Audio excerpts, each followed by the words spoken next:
got the new version of it, but we've never actually played it. So whether we ever do or not, but I've heard the odd things like they have references to a castle landing on top of them while they've been going down a river. Yeah. Little things like that I've been told, but whether that was things they did. Castle. Yeah. Oh, A castle landing on them. Yeah, What? yeah. All that is possible. It's all about player choice. Evil, you here or are you AFK? He's having a quick whiz. Still AFK. All right. Pussycat's come to say hello. Anyone else recommend me a decent camera? I've got a Razer mine. camera. Yeah, mine's Logitech. Yeah, just get a mid-range Logitech camera, that'll be fine. Or a Microsoft Live Cam, they're all right. I've got the I've got the Logitech C920, is it? Yeah, I've got that's the same one I've got, Mehdi. Yeah, I've got a 920. I love it. I think it's brilliant. Yeah, I've got a 920 on my work PC monitor hooked up to my Mac, and then I've got a Razer Pro hooked up to my desktop. But then we see how much your Razer Pro goes for different colours and things and crashes. Exactly. Yeah. What's I've thought about swapping it over for sure. What's Sorensen I got?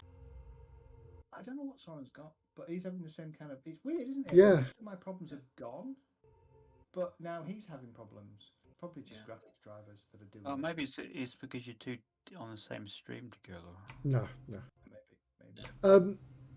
Kelg's not in this, is he? No. That explains why I've got an extra box. I'll rearrange it for next week. We're live. Later, Wait, so is Kelgar actually in the game with us? No. Kelvin sort of dropped out of this, and Jig stepped in. Oh yeah, family stuff, didn't he? And what it is Soren. So how do you pronounce his name? Soren Terror. Soren's on. Yeah. Does he not like Warhammer? I don't. He didn't explicitly state why he dropped out, but he decided he wanted to take a break and do some other stuff. He was doing something about he's writing a campaign for Division, isn't he? So a role-playing system. All right, gents, let's kick off. Welcome to episode 1 of Warhammer Fantasy Roleplay. Something a bit different for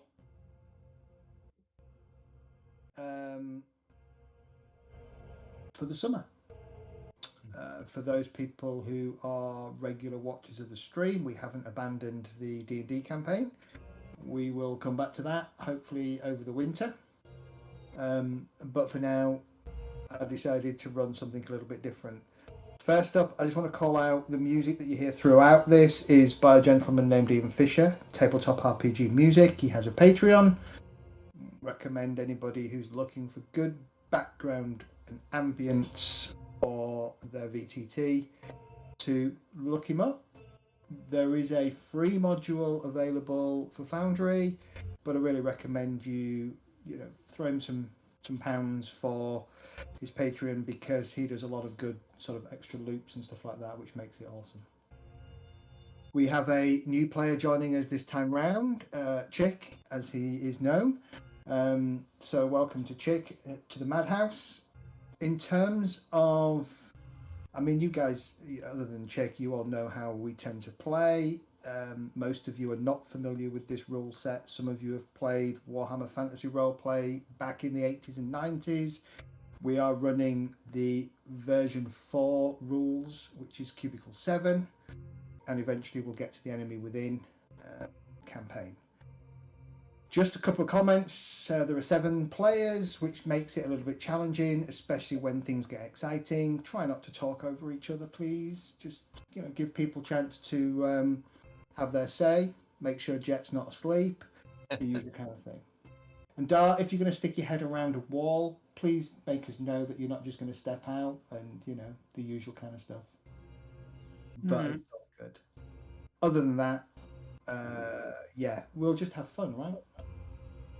This is 2 things about the system. One, it is very, very grim, dark, and gritty. It's kind of dark fantasy for a reason. It is deadly. Do not be surprised if your character dies, and do not be surprised if your character dies in the first real fight, because this happens. There are ways to mitigate death, usually spending or burning your fate points.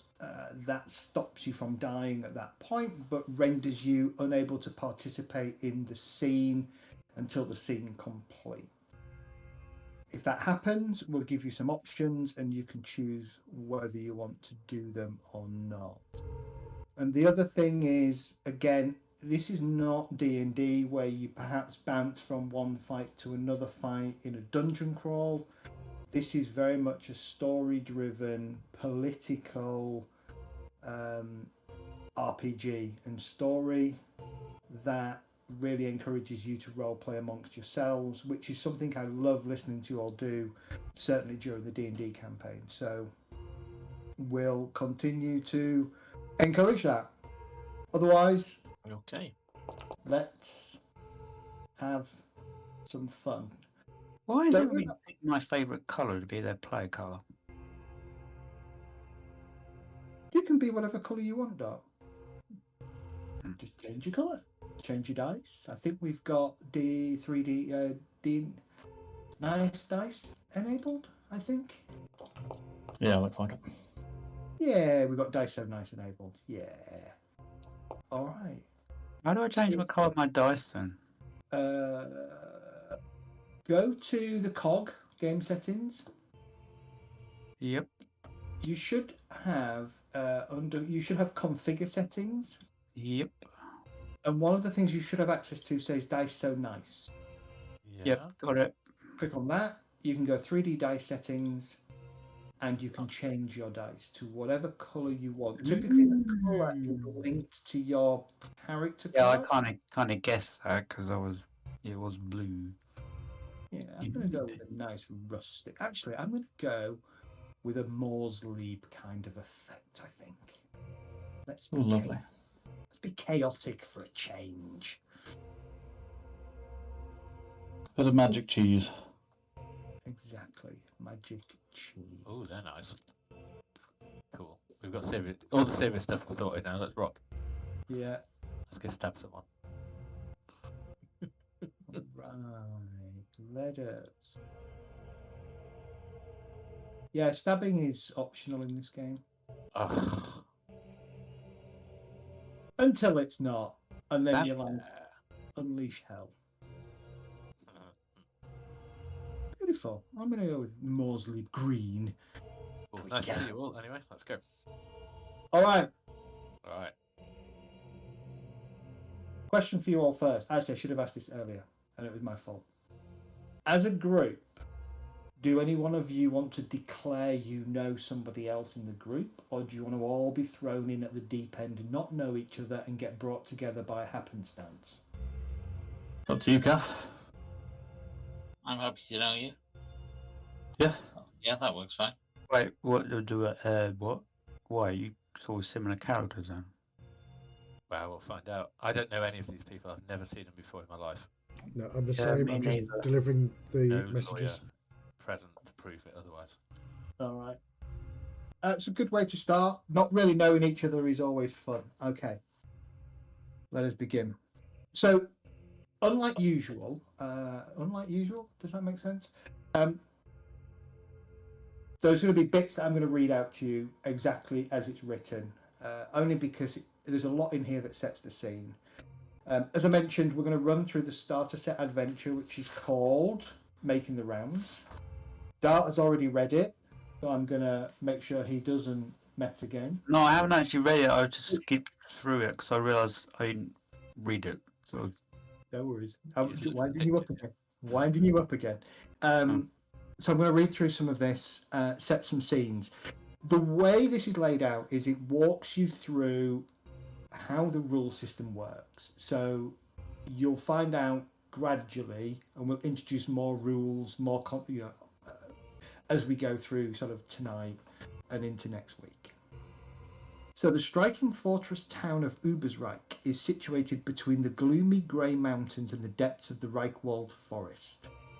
The town guards the Grey Lady Pass through to Bretonia, and is one of the busiest trading centres of the Empire. A mighty dwarf-built bridge that spans the red waters of the River Teufel stands at its centre.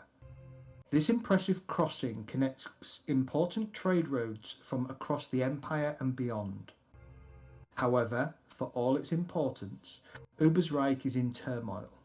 Sigismund von Jungfreud, its former duke, was recently stripped of his title by the Emperor for uncertain reasons. Those perceived as too loyal to the old duke were removed from office, leaving a power vacuum that's yet to be filled. Soldiers from the distant capital of Altdorf now patrol the town and the surrounding province. This stirs deep resentment from suspicious locals.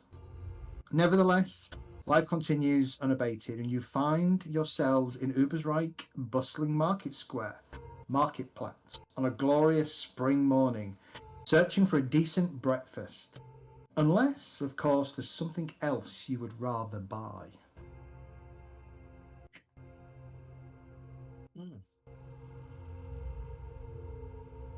Unless we've suddenly come into a lot of money, that's not going to be an option. So, I just thought I'd show you roughly where we are in the world. We are down. God, my ping is. This map is so big, the ping doesn't work. Down here, yeah. Yeah, I see. Yeah, I know. Yeah. Ubersreik. Ubersreik, yeah. Ubersreik. Rackenfels is near here, isn't it?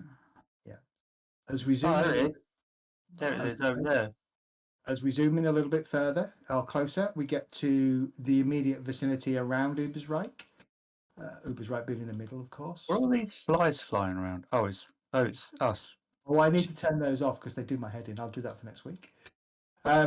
Ubersreik Duchy, so you can see the duchies that are built around Ubersreik. I'm going to give you guys permanent access to these few maps, so you can always look at it whenever you choose. Awesome, thank you. And then down into the city. So you are down here, In the marketplace. the marketplace. Wow, it's huge. Marketplace. It is huge, yeah. Yeah, these maps are all to scale. We're running the official Warhammer Fantasy Roleplay modules for Foundry, so it's really easy on me, and I don't have to worry about it. Now let us continue with a little bit of music. Could be loud music. What would I be trying to do in the marketplace?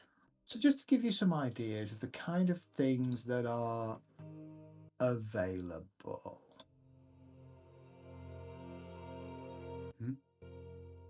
So are we together as a group right now? No, you are all in the marketplace. Other than now I've got to figure out characters' names.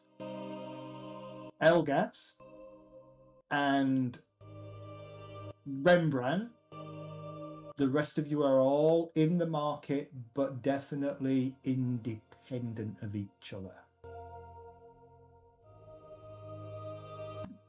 Is my items underneath trappings? Correct. Got it. Okay, so I've got that and that. So is there anything you want to... Well, I've been walking for a goodly time, so I'm going to look out for breakfast straight away. Okay, you're going to go find breakfast. There's a number of food stalls in the market. You can get pie, sausage, I was going to say, other that we meat. cooking sausages. You can get sausages for sure. A sausage pie. Probably costs you about three pennies. I've only got 9. You've only got 9. Yeah. Get some more pennies. You are not wealthy characters, other than maybe the one of them. I am. I've got Who's that? 37. I got 37 brass pennies. Cool. So where's Ella sitting down to eat? I'm gonna go join her. That's like 3 weeks of food, maybe. All right. Wait, what does point Well, that point joint of is value right is next to it. 3D? What do you mean it's 3D? Three pennies. 3 pennies, yeah. Oh, D is a penny. So D is a penny, silver shilling, gold crown. There's Wait, 3 is a 240. shilling, and if it says a leather jacket is 12, that means gold, I presume then. 12 silver pennies. Silver shillings, sorry. silver shillings, yes. So the sword axe or mace is 1 gold crown. Ah, Is right. 20 So silver shillings. silver is just the number, whereas the other ones are Yeah. well, depending on. Yeah. If you Yeah, look if at you look- the money on your character sheet, it's got the scale. So 240 brass pennies is Wait, why does the dagger say 16 backslash something? 16 silver pieces. Oh. Silver shillings. That's how you represent the shilling, is the /dash. So 16 silver shillings, no brass pennies. If you look at the haggle price, you would pay 14 silver shillings and 4 brass pennies. If you were successful on your haggle. So breakfast was three copper pennies, wasn't it? 3 brass pennies, sorry. Where's breakfast down on the thingy? It's the rumster pie, basically. Oh, I like the way you can right click or left click. Left click puts the money up, right click puts the money down. Correct. Yes. Oh, wait, how does this work? I'm lost. Going shopping. Oh, it says so. Oh, why am I asking questions? Like I could have just read it. Combat Yep. count the chat message. Well, I didn't know that. You Journal. sent me the other one. Okay, Okay, how do I shop? Sorry, I've never used this before. Yep. Chick, you're very low. Can't hardly hear you. That's good. I am speaking softly because I'm Yeah, there you go. gentle. So, okay, in order to, so if you want to, for instance, if you want to, let's say, buy pie and ale, it will cost you 6 pennies. So under your trapping section on your character sheet, there is a list of your gold crowns, silver shillings, and brass pennies. All right. To pay, you would just, left click to reduce the number of brass pennies you have by 6. All right. But is there a shop somewhere that I can click into? Not at this moment in time, All right, but cool. if I do this again, just to be sure, you should see something will pop up Oh, nice. that says going shopping, and there's a bunch of things on there that you could theoretically find in the marketplace. Right. And your typical price is the listed price. If you want to haggle, you just let me know and we'll see how successful your haggling gets. Cool. All right. That sounds good. Can I get breakfast, please? Yeah, just reduce the if you want breakfast and an ale, just reduce your coinage by 6. See, there lies the problem. I was hoping to get the breakfast first. Can we get breakfast first? And It is then we'll deal with the whole paying thing in a bit. Dart's with me, right? Dart can help. But I don't really Me? know how the interface works. You know. Wait, what do you mean? I'm with you. What? I was having breakfast next to you. You're standing next to me. Yeah, totally. I don't know how to do that on okay. the map. Breakfast, Stargast? Wait, where's the? What do you mean on the map? Why not? Where on the map? Seems a good way to start a fine spring morning. Yeah, but that's my cursor. It's not me personally. No, I know. I'm going to follow you. You look cool. Oh right, Hang I out with wasn't you. looking at that. I'm just. Where is? Oh, I was looking at something. Oh shit! Where's the thing gone that you told me you gave us?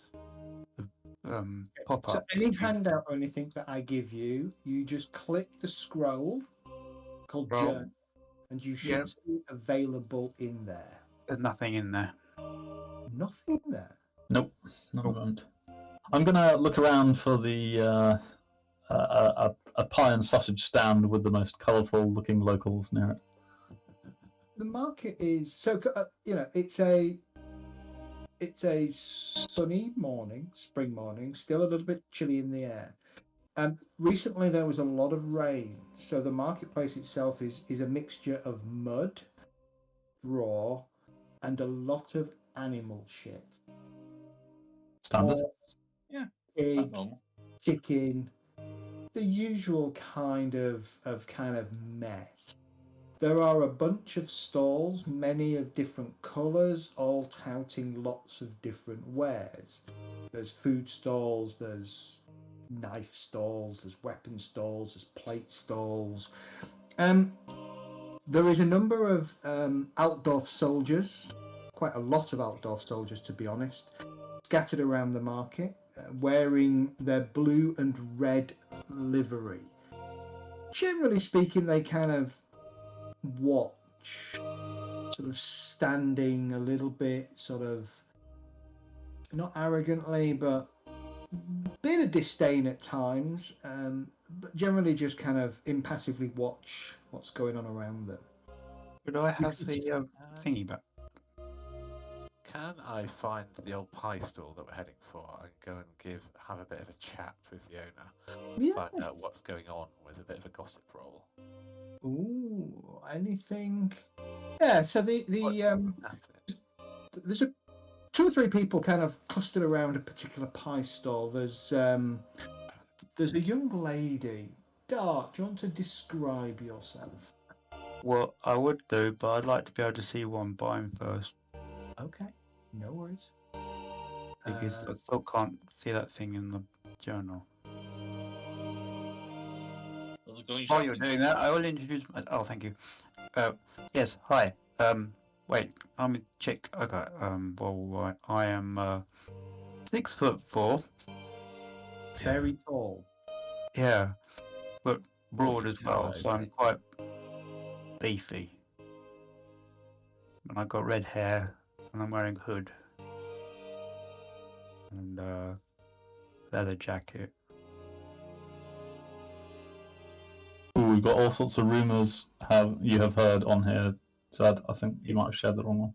No, I shared the right one. Just ignore the rumours that you've heard. Okay. Who Going might shopping have one, 6. yeah. Okay. Yeah. You'll pick those up. It's not a problem. Going shopping. Right, got it. Yeah, going shopping. So,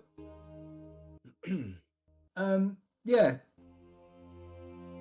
So that's so she stands out to you. Character names. Thomas. She stands out to you. She's head and shoulders above the majority of the people around you, probably including yourself. And certainly head and shoulders above many of the other women that are kind of clustered and moving around the various stalls. The smell from this pie stand is very good.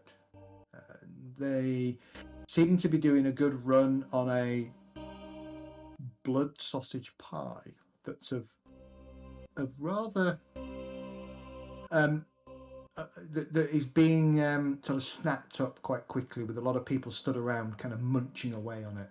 And there's a big cluster of these pies on top of the thing. There's ale stands,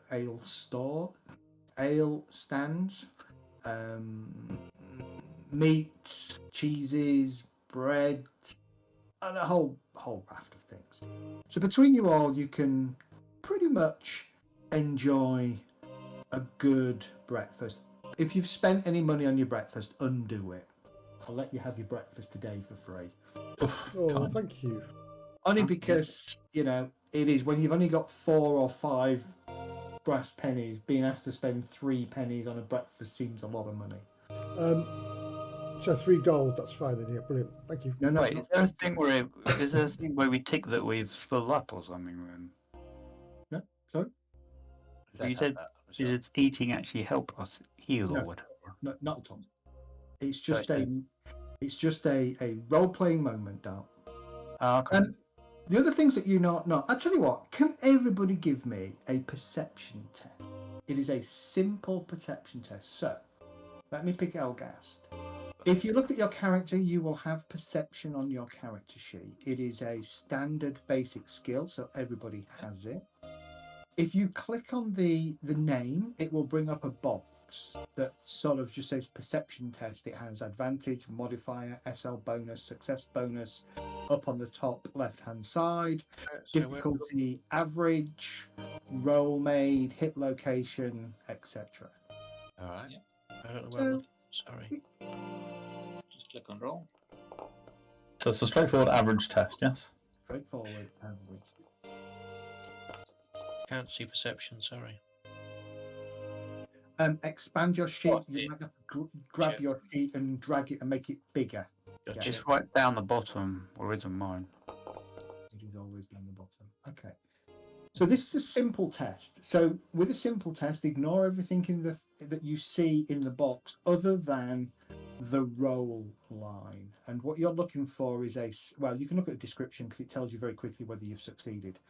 A simple test basically says roll the D100, compare it to the skill test that you're testing against, and if you've got equal or less than, you have succeeded. So let's look. Okay, so Volkwin. So Rembrandt, Ella, Thomas, Elgast, Jesus. You're all kind of too engrossed in what you're doing, whether it's This eating. pie is amazing. Yeah, I love talking pie. to somebody. Why managed does to mine roll say 100. marginal failure? It means you have had a marginal failure. Like I said, don't worry about exactly what it says. Just look at whether it's a success or a failure for now. Okay. Yeah, I rolled 100. By You the way, can't I get did want to one. buy a bandage from the market. You did want to buy a bandage. Yep. And I've got a sling pouch in my inventory, but I don't actually have a sling, which is a bit Yes, odd. that's not what a sling pouch is. A sling bag is a bag with a big thing that goes over your, basically goes over your shoulder. Oh, okay. Sorry. It's like a modern day man bag, basically. Oh, okay. Okay, so yeah, by all means, I want to let me cover off this. So first and foremost, the majority of you are too busy kind of focused on what you're doing, whether it's haggling, whether it's talking to each other, eating food.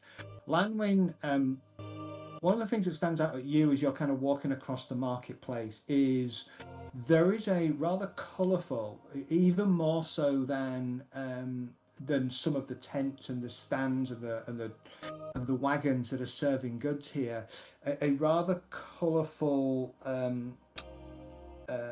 carriage that emblazoned on the side says Betsy Wooster's Wondrous Cavalcade, and around it you can see a bunch of children all laughing and dancing along with a bunch of different entertainers. There's a juggler, there's a dwarf on stilts with oversized boots, there's a strong lady, there's a bearded lady, the usual kind of tropes that you get for a sort of a carnival, drawing quite a bit of attention. And I'd say lots of people being entertained. Yes, well, I'm naturally inquisitive and always looking around, so I'll slowly wander over with my pie in my hand. No problem. Loiter at the back and just make sure that everyone gets into trouble. Yeah, Thomas, you were going to kind of have a chat with the stall owner, right? Just to see some information. Give me, first and foremost, what is your character's status? I am single, and I'm quite No. short. No, wrong. And I'm a Gemini. If you look on your character sheet, you've got your little portrait. Next to it, it will say your class, and then below the class, it will say status. And it'll be something like brass and a number, or Brass silver 2. or a number. Brass 2. Okay. So give me an average gossip test, please. An average gossip test. So I find gossip, click on it, average roll. Bam. There you go. Oh, that's not good. That is not good. You try and engage the stall keeper in general conversation, and very quickly the cluster of people around the stall clamoring for blood sausage pies, just too much for the aged. He's kind of a middle-aged man, a bit of a mutton chop kind of beard. He's just too busy serving to kind of really pay any attention to the questions that you're asking. And after a few moments, you kind of give up and look kind of deflated a little bit towards this really tall woman who just nods at you. Just a heads up, Volquin succeeded on his perception as well. Volquin succeeded on his perception. Oh, yes, he did. Yes. Volquin, you also see the carnival, and you're kind of drawn, your attention is drawn to it. Can I wander over and see if there's anything I can snitch? Any money bags? Oh, you want to do a little bit of snitching, do you? Yes. Well, people are distracted. If I can, a knife, I can just quickly cut a coin purse. Give me I'll tell you what, give me a stealth roll. That's a very sneaky little thing, isn't it? Oops. Next character. Use inspiration. Oh no. Okay. Oh, actually, that's a really good point. So if you look on your character sheet, if you go to if you go to your main page, Gotcha. below you've got like the top. If you think about it in sort of 4 sections, the top section is like statistics about the character. The middle section is about your actual attribute or characteristics. Mhm. The next section down describes your movement speed, how many wounds you've got, what experience you have. In Okay. there, you've got fortune, fate, Yep. resolve, and resilience. Yep. Fortune is essentially the equivalent of inspiration in D&D. So if I reduce that by 1. Hang on, before you do that. Mm-hmm. So if you right-click your stealth test, Skills. so in the chat, Oh, in the chat. Okay. in the card, you can right-click on the card and it will bring up a menu. Oh, okay. On that menu, there's a couple of things you can do. 1 is use a fortune point to reroll. 2 is reroll. 3 is use a fortune point to add 1 success level. We will come to that later. Another one is take a dark deal to reroll. We'll come to that. Use that. We'll come to that much later. So if you wanted to say burn a fortune point or use a fortune point to reroll, you right click on the card, hit use a fortune point to reroll, and the game will reroll. It will reduce the number of fortune points you have available. Don't worry, fortune points refresh at the beginning of every session. And it will reroll. Unfortunately, you still don't do too well. The string is quite tough for my The knife. string is tough, and Blunt. you catch the purse and give it a little tug and manage to pull away as the woman whose purse you were trying to slit, kind of her hand just reaches down to her thigh and she kind of pats it a little bit and looks around, and you kind of stand behind her, not looking at her, if you like, not paying her any attention. I was going to say, I'm sorry. I couldn't resist. And I placed my arm around her. Okay. Interesting. All right. I slide my arm around her waist. Okay, she looks at you a little bit and she starts to pull away and looks at All you right, with a bit of disgust. I've got 2 stealth thingies on mine. One says urban, Yes. So and you it's have got a the tick urban. next to it. Yeah, that is one of your class skills. Means if you were wanting to do anything stealthily inside an urban setting, so a town, a village, a city, that's the skill you would use. So, but it says I've got an advantage of 5. So when I click on it, it doesn't actually have that already in there. So I presume I have to put that in every time I want. Your advantages are already counted. Your Oh, advantages okay. are all counted. Okay. So if nobody's up to anything else, I'm going to go and make friends with the big tall girl. Because Okay. I'm 5 foot nothing, and she's like 6'6", and that always goes well. So 5 foot. I know, I want to be friends. Yeah, your eye level is probably inappropriate. Way below her. Very appropriate, depending on what your Around the interest strap is. on level. Sorry. Can everybody give me another simple perception test. Yes, Actually, wonderful. make it challenging, please, which is a +0. So on that drop-down box, just select challenging and hit your roll. Challenging. Where's the challenging bit? On difficulty, just below the thing, just click. Oh, difficulty. Okay. Okay. Got closer.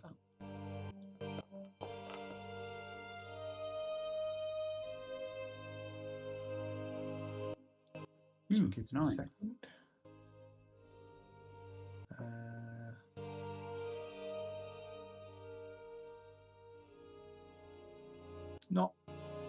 This is not going to be perfect, but it's not designed to be perfect. Give me 30 seconds.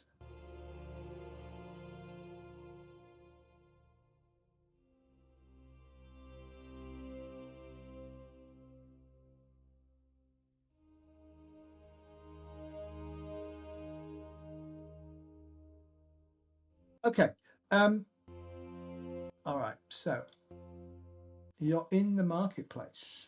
There's a number of tokens on here that represent things that are going to happen. Don't worry too much about it. There is way more going on than this, but this is mostly what you can see. So let me look at the results because I need to do a couple of things here.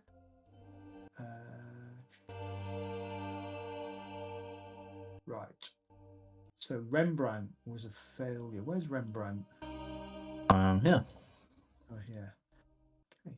You? Oh, God, this is tiny. You are going to get a surprise condition. Can I make an opposed intuition test to avoid that with 6 cents? Yes, you can. I will. Let's try just to do hang on. that. Let's come back to that in a second. Okay. I just want to go around everybody so I get everything. Volkwyn, you are over here. You also get a surprised condition. Elgast, you were successful. You don't get a surprised exist. Thomas, you are surprised. Lanwin, surprised. And Ella is not surprised. Not surprising because she's 6'4". Okay. I'm Rembrandt. 6'1". Everybody's dead. Rembrandt, by all means, make an intuition test, please. Just a straight intuition test? Just a challenging intuition test, please. That's All not going to go opposed very well, is it? are done at challenging level, unless Unless I roll that, in Oh. which case, yes. Nice. you lose your surprise condition. Okay. I've not got a surprise condition on my token. Have you? No, I haven't. I think you put it on this one here You by s- mistake. Didn't you? Yeah, I failed. Oh, did you fail? Yeah. Been like Okay. intuition 31. Is it worth rolling? Is there any It's damage? a special talent I've got. I think you put surprised on me. I didn't. I made my Elgast, test. you succeeded. I've Yeah. I've got intuition on my character sheet Have as you well. got intuition, Dar? Yeah, on my character sheet. It's a talent called Sixth No. Sense. It's a not talent called intuition. Sixth Sense. Yeah.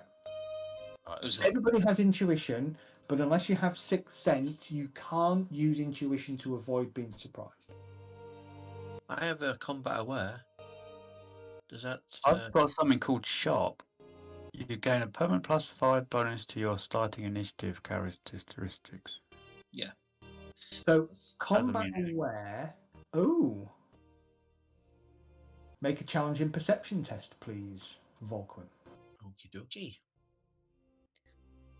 If this is indeed combat, no spoilers. It looks like it's combat. Yeah. We'll see. Still a fail. No, okay. Okay.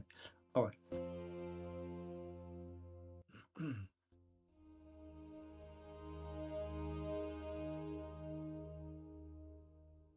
Those of you who make it, over the din of the crowd, you hear Altdorf scum! Have at you, you young fried bootlicker. And glancing over your shoulders, just as things begin to fly, you see a bunch of people pounding on each other. And it quickly escalates throughout the marketplace. People grab the closest thing they can find, or they wade in with their fists. You see local watchmen, outdoor soldiers, all getting stuck in. Welcome to combat. So first and foremost, let's go to, if you right click on your token, just like in D&D, toggle combat state, that will create the encounter. I'm going to do this for every bugger. Okay. Don't roll initiative just yet. So in order to open the combat tracker, as you do in D&D, and this is more for Chick, there is a fist icon at the top. If you click on the fist icon, that will show you all of the combatants. You can right click on the fist icon and it will bring it out or pop it out of the that bar. So you can then sit on the chat screen to watch the dice rolling. How do I send a message to the GM, by the way? /W space, and it probably wants... We don't actually have a chat box, which is one of the things I was going to ask earlier, Zed. No. Below public role, above the dice, you just type... Oh, okay, you're just clicking there. Yeah, just clicking that, yeah. Actually, I need to put auto whisper complete on. Yeah, that works. Okay, so with... yeah, it's all working. With combat, or with initiative, should I say, we will...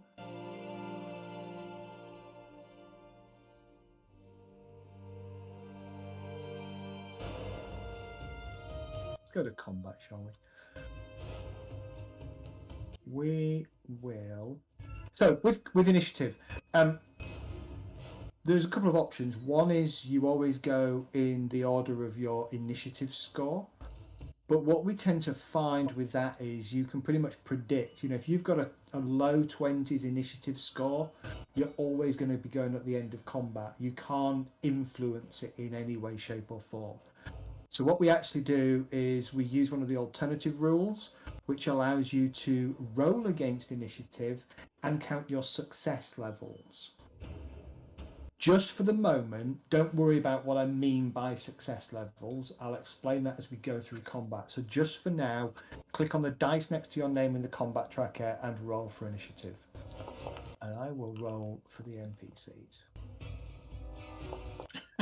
Every time I go to click on it, it moves. Right, there you go. Oh no, it moved again. Why is it moving, Kath?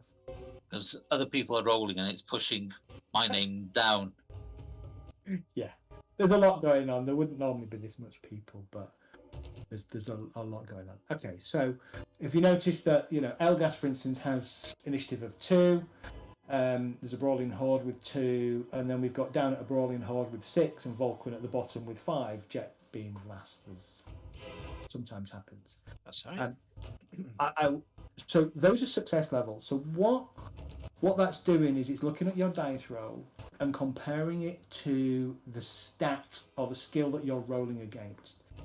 It is then comparing the 10s of the target against the 10s of the number that you rolled, and it's subtracting the target 10 from the roll 10.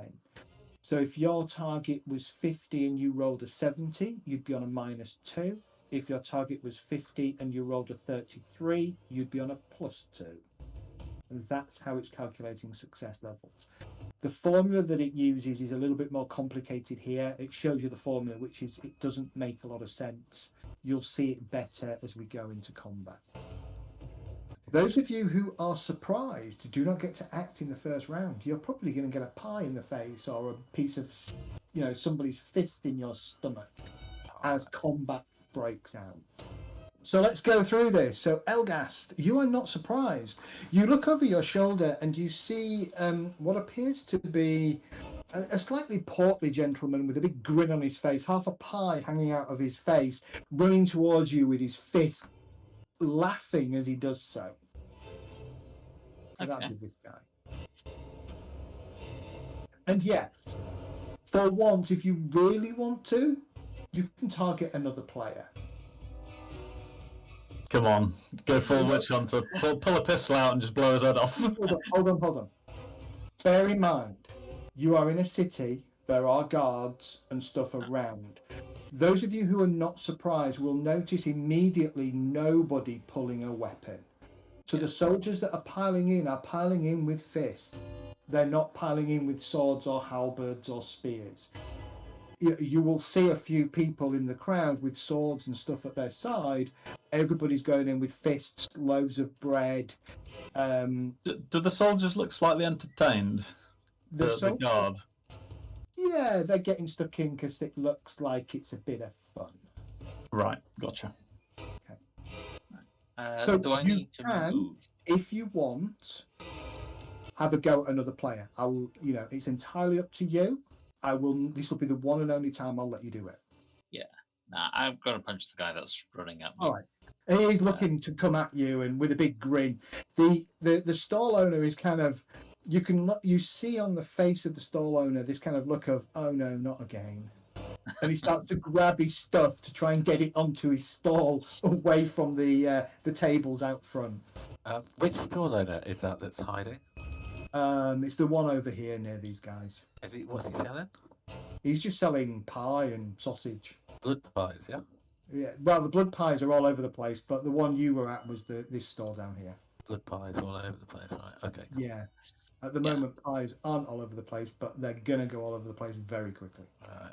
Is there any, similarity between the pies all these mad people are eating? Are they all, a particular colour? They're all much of a muchness. Some are a little bit bigger than the others. Some have a potatoey topping. Some have a crusty topping, etc. All right, Elgast, you're up. I'm just thinking Dibbler's going to show up and start selling rat burgers or something. Exactly. Yeah. I'm going to move over to him and try and stop him getting to the pieman and wrecking the place and All right, try and punch him out. So, do I just move? Just moving. Over there and punch him. One of the things I need to do then is give you an engaged condition. Oops. Oh, bastard. And give him an engaged condition.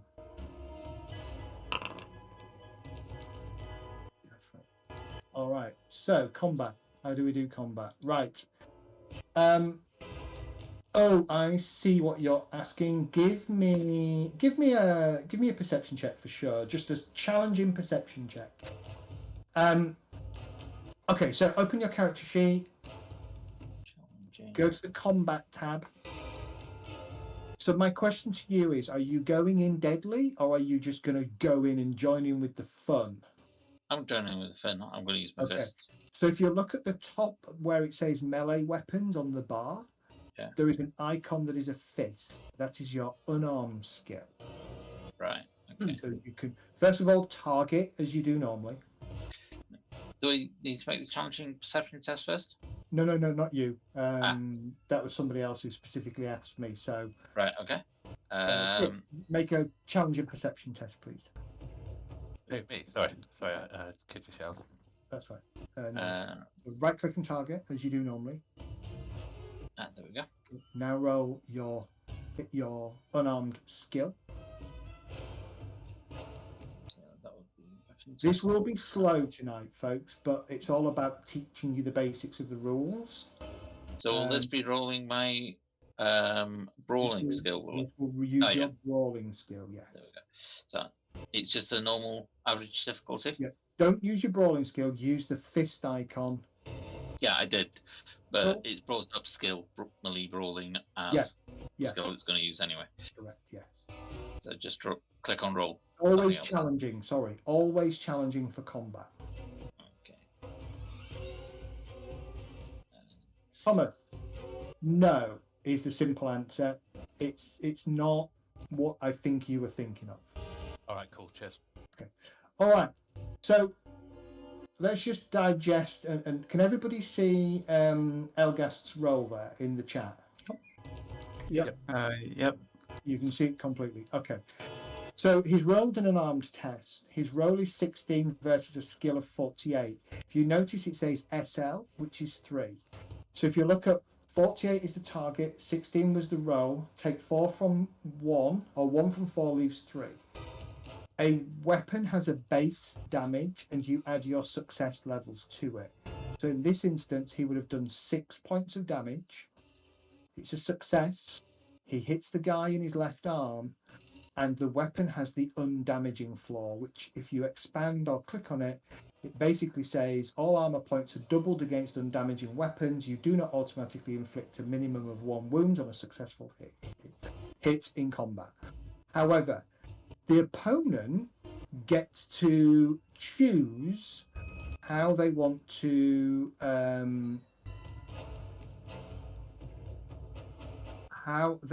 oppose. So he's going to oppose with his own fists.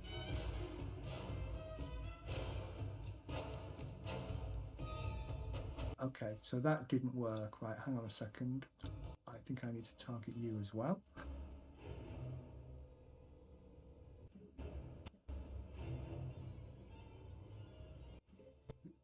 Okay. For some reason, your target didn't take Kath. Do you want to try targeting him again for me? It's still showing us active. It's got the arrows pointing in at the bottom, in the corners. Yeah. Okay. Reroll your brawling. Hold on 1 second. Let me just clear something. Reroll your brawling skill using the melee weapons icon. Combat. Can you not right click on Kath's roll and oppose it? In the chat? Yes. Oppose. Good point, actually. Good point. Let me try that because I think that's what will happen.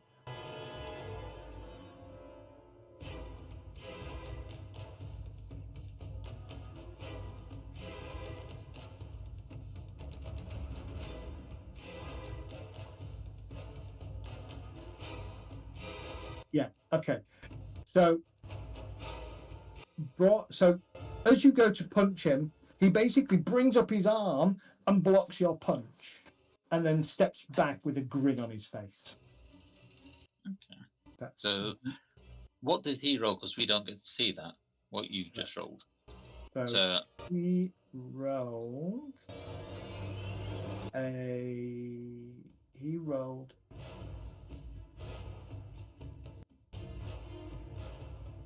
Good question, because I'm confused now. Because I got 3 success levels, you'd have to get that, I would assume, to be able to beat me. Correct. I would have thought so as well. That'd be pretty hard because you seem to be quite the brawler. Yeah. It's one of my All right, best skills. hold on. Let's just clear this and start this again. Right, Kath, select and target the creature.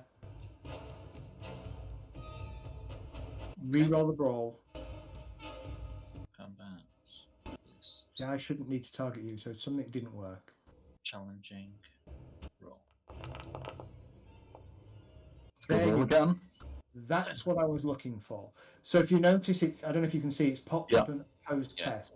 Yeah. So on my character sheet now, I've got a box that comes up under the combat tab that says Elgast Meerman, weapon test, unarmed, and I'm opposing you with my own unarmed skill. I roll a 13, which means I get 4 success levels, which means I beat you by 1. So in this instance, he blocks your punch and grins at you. Right. Okay. Next up. Oh, I should have started the combat. That might be why it didn't work. Right, next up is the Brawling Horde, this one. So he is going to come... he moves 8, I believe. Yeah, he moves... Actually going to run. So it's going to run... he's going to run this way. That's him done. So you have two actions. You have a move action and you have a combat action. You can run, which is a combination of your move action and your combat action. Effectively, it's a double move that you have in D&D. Ella, you are not surprised. Right. So what's going on around my immediate surroundings? This. As you look around, you can see that there are pockets of brawling that's just broken out in the marketplace around you. The guy looking at me, I've just nodded at. He's looking at me. He's looking at you, yeah, but he's staring at you, about to say something, and then out of the corner of your eye, you can see this fight just erupt all the way around. Okay. So,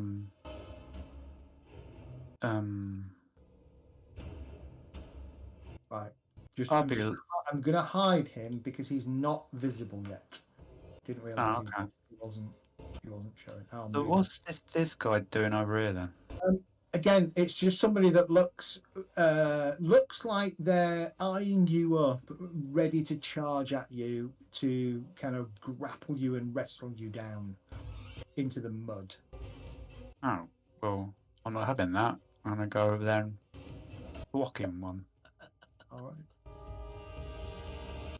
Each square represents 2 yards. You can move 4 squares before you get into your double move. There's a triple move apparently as well. Yeah, that will be. Move, walk, run, swim. Weirdly. Okay. You charge forwards. I'm going to ask you the same question. Are you using your fists, your head, your elbows, your feet, or are you pulling a weapon? I've got my knuckle dusters on at the moment. Okay. Are your knuckle dusters undamaging? I don't know. I've got no idea. Let me have a look. So if you look at your weapons, I've got a dagger as well. yeah. It's only said reach basically, so I don't know. Your knuckle dusters are not undamaging, which means they can kill. Well, I don't want to kill him. Okay. I'll just nut him with my forehead. Yeah, you would probably know that in this happens. Ooh, this happens fairly often. Yeah, and well, the ones that you've been involved in before, you would generally not use a weapon of any kind unless somebody pulls one on you. Yeah, well, I don't know if I was wearing them at the time or not, so I probably didn't really have them on anyway. Okay. Bit weird to be walking around with knuckle dusters on anyway. Yeah. So target as you do normally. Yep. What do you want to do? Just punch? Headbutt? Headbutt. Okay, so again, on your combat tab, where it says melee weapons, you have a fist icon. Just use your fist icon. That represents you generally brawling. Where am I? Whereabouts? Where? Where it says the word melee weapon to the right of it. Yeah. On your combat tab. My combat tab. Oh. Wait, what? Wait, which tab are we talking about? The combat tab. On your combat sheet. Where's my combat sheet? Character sheet. Oh, character sheet. Yeah. Combat tab. Oh, combat in the middle. Right, got it. And then where it says melee weapons, so it says advantage, and then it says melee weapons, there is a fist icon. Use the fist icon to brawl. Hit that. It's a challenging attack. Everything in combat is challenging. Oh, right. Brawl, whatever. Charging. Challenging. +0. No, there's a thing at the bottom says charging. Yeah. Did I actually, charge him? you can charge. You can tick that because you've moved in a straight line and you've moved at least half your movement. But advantage updated. I don't know. There is a penalty if you fail your charge. Okay. What? So hang on. What? Yeah, it's playing D&D. What? Well, it's not D&D. It's actually Warhammer Fantasy. I'm pretty sure if you fail the charge, you fall over and you get stabbed or punched or something. But if I you think- succeed, you'll deck him. Yeah, in a roundabout way, that is exactly what generally happens. Oh, okay. Well, I won't charge him then. 165. It's worth charging. Let me tell you, it's page 165 if you've got a rule book. What? You've got a rule book, it's on page 165. If you are not engaged in combat already, you can use your move to charge. If you charge, your action must be a melee test to attack an opponent. If your opponent is at least your move characteristic in yards away before you charge, but within your run distance, you will also gain +1 advantage. Actually, you can't charge because you're not quite far enough away. Oh yeah, it's nearer than thingy. Okay. So don't click that. Challenge and attack. 26. You have hit. You would do 1 success. You've got 1 success level. So he opposes you. He's going to try and dodge you this time. So you can use your weapon to parry, or you can use your dodge skill to try and get out of the way. So he's going to do a challenging dodge. And he failed. But he gets no success levels. So you do 5 points of damage to the individual's right arm. Okay. I can apply damage. So when you apply damage, when you take damage, actually, we'll come to it if one of you takes damage for now. I'll just keep this moving. Okay, that is your action. So we go to Rembrandt. You kind of half munching a pie, half talking to Elgast, when you kind of just hear these calls and these cat calls, followed by the distinct sound of flesh hitting flesh. And then you kind of look up to see one of the Ubersreik commoners charge into you, kind of tries to barrel into you, but doesn't quite get there. How rude. I've still got a bit of pie in my hands, have I? Yes, you still have pie in your hands. I'm going to stare him down and try and intimidate him. Oh, you're going to stare him down and try and intimidate. All right, go for Not it. while I'm eating my pie. Go for it. Give me a challenging intimidate roll, please. Do I need to target him? Or... Actually, I think it affects multiple targets, doesn't it? So probably doesn't. Yeah, just roll an intimidation. Challenging roll. Okay, let's see how badly I roll. I terribly rolled. Wow. Yeah. Oh, and I'm going to get my own pie in my own face, I think. Yeah, so you go to you kind of turn and look at him, and you give him one of those stares that you're perfecting after watching some of the other knights give the squires, except with a bunch of pie and a sausage hanging out. Quite look scary, and in fact the individual that's come charging at you just kind of laughs even louder and kind of gets his fists up and just sort of says, "I'll wipe that sausage off your face in a minute." Does he use fortune points on that? He could if he wanted to. I think it's funnier to utterly fail my intimidate test, so I'm going to leave it at that. Okay, so Ella, I want to see him wipe that sausage off my face. yeah, Ella, the individual that's coming at you basically swings his fists at you. Can I use my intimidate as a counter? You can't. No, you would. You've got a choice of dodge or brawl. Okay. So if you look at your character sheet now on your combat tab, it will tell you that there is an attacker. The Brawling Horde has used an unarmed attack against you, and you can choose how you want to oppose it. So on that melee weapons bar, you've got the fist, which is unarmed. Yeah. The arrow, which represents your dodge skill. The question mark represents an improvised weapon. You're not using an improvised weapon. I've got a skill of dodge. Yes, and that arrow, if you click on it, would use your dodge skill. And my dodge skill's got a tick on it in the skills thingy. Yes. What does that mean?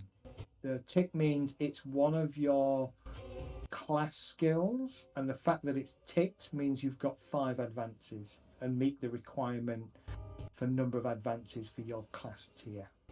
So, do we be able to use my dodge rather than my brawl?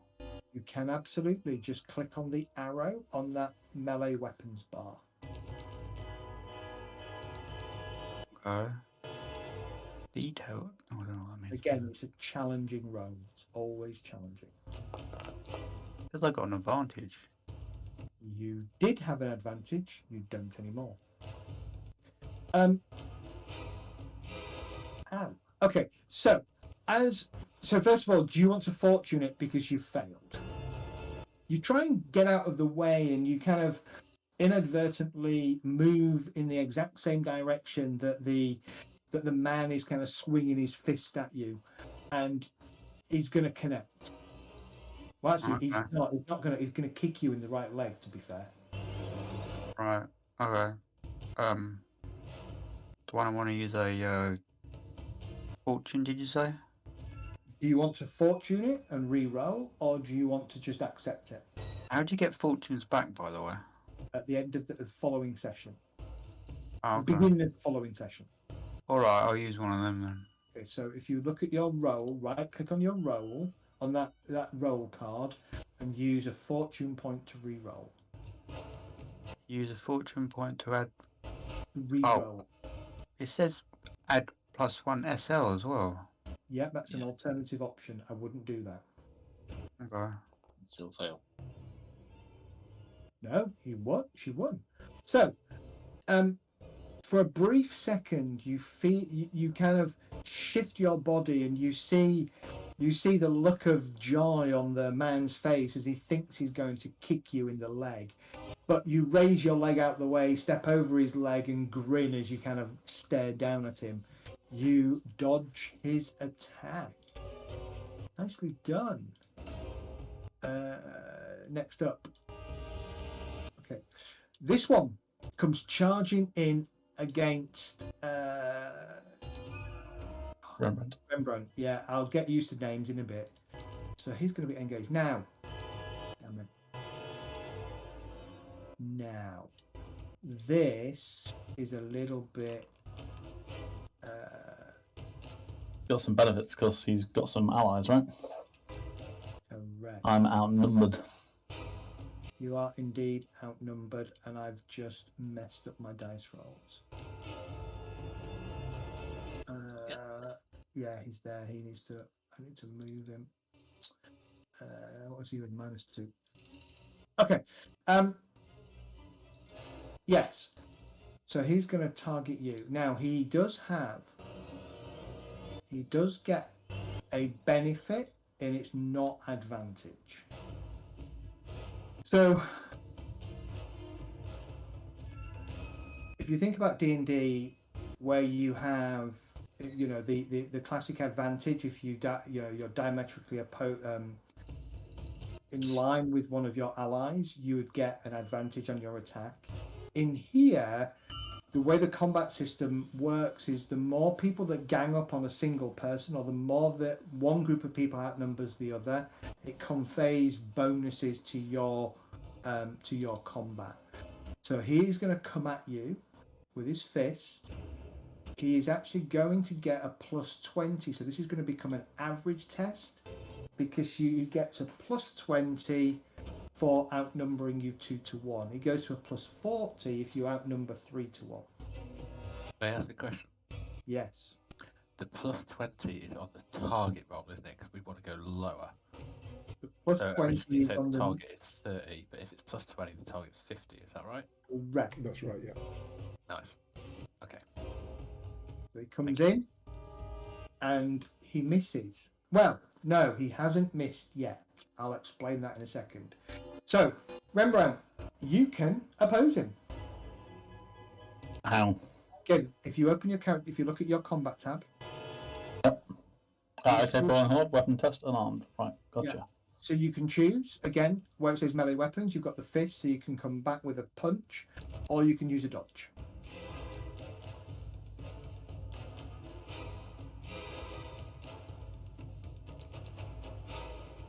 It's challenging. It's always it's challenging. Yeah, it's always challenging. Okay, that's interesting. Okay, right. So when you're in an opposed combat test, just because you've got negative success levels does not automatically mean you fail. If your opponent opposes your test and gets more negative success levels than you do, then you've still succeeded.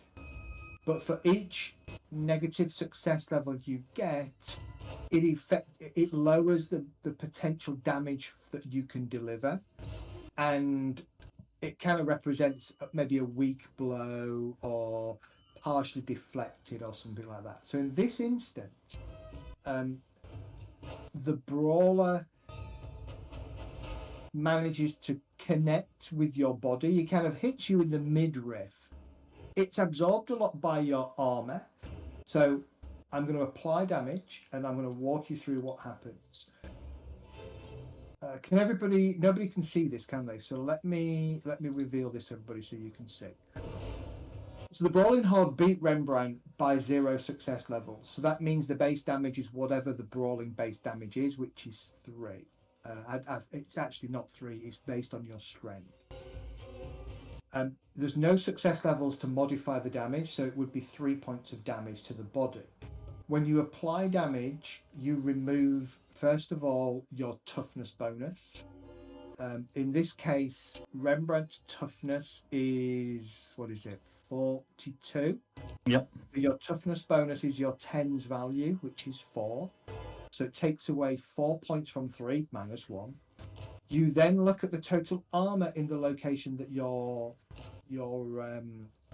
hit, which is 6. That would be a further 6 points would be reduced. So it's 3, but because it's non-lethal damage or undamaging, it's doubled, isn't it? Correct. Yes. That's why it's 6. Yeah. Good point. Yeah. Technically, you wouldn't have your shield equipped, probably. So you probably should just. I just done something. I don't know what I just did. I just ticked on the toughness, and it added that it said use 25 experience to do something or other. Have you used your 25 experience to do it? That's what it Just press said. cancel. And then I pressed the right button, and it went back. I think, but I'm not. Yeah, completely that's fine. sure. Yeah, don't fiddle with things at the moment. I'll explain all that when I'm we get. picking them to see if they showed me information about them rather than. They don't. Follow. Yeah. So in this instance, because it's undamaging, it can't do a minimum of 1 damage. So you take no damage. Basically, he punches you, your armor and toughness just absorb it, and you kind of laugh and grin at him. All right, so let's go. Sorry, this is taking a while, but we'll get there. So the next Brawling Horde, he's going to go off and he's going to start over here, start yelling and screaming at somebody. Can I have a go, please? In a minute. You rolled shit on your initiative. Oh, sorry. Yeah, no, I'm stunned. That's why you went past me. Sorry, ignore that. Yeah. Because Surprised even. Yeah, surprised, yeah. Surprised. Thomas is surprised, so we go past Thomas. Brawling Horde is going to come in. Actually, he's going to come into Thomas. 5, 6, 8. He can get there. He is going to hit you. Because you are surprised, I believe that gives him a bonus. This is almost unfair. Gives him Rembrandt's can't be hurt. 20 bonus. Not when I'm punched in my hardest location with an undamaging flesh fist. Not really, no. Okay. Yeah. Thomas, if you open your character sheet, you will see on the combat tab that you are being attacked by somebody. Yep. Again, likewise, where it says melee weapons, you've got a fist to represent unarmed, or you've got an arrow to represent dodge. Yeah, so I'm going to dodge. Okay, hit your dodge. I'm going to aim to dodge behind the stall that we're in. Yeah, it's a challenging test as always. Yeah. So if you're surprised, you can still defend yourself. You just can't attack. You just don't. Okay. You missed the first 10 seconds of the fight. Too busy eating a pie, I guess. Exactly. Yeah. Boom. There we go. Okay. He's going to beat you, and it's going to hurt. Yeah, that's a lot of damage. So, do you want to re-roll your dodge? Yeah, let's do that. So So right-click and use a fortune point to re-roll. Oh no, I don't get the option. Right click the Yeah. card. Yeah, sorry, that was Use a fortune Reroll. point to reroll. Okay. That's slightly worse. that is slightly worse. Yeah, that's No, fine. actually, slightly better, actually. Okay. So you're trying to dodge, but you kind of slip on some kind of horse shit straight into the way of the knee that's coming up, hits you in the body. I'm applying damage, which means 4 is reduced by your toughness, so you will take 4 points of damage. If Right. you look on your main tab, Got 13 wounds. you have 9 of 13 wounds as it applies the damage to you. Cool. That hurts. Next one. He is going to... Yeah, he's going to charge into Medi. So again, he swings a fist at you.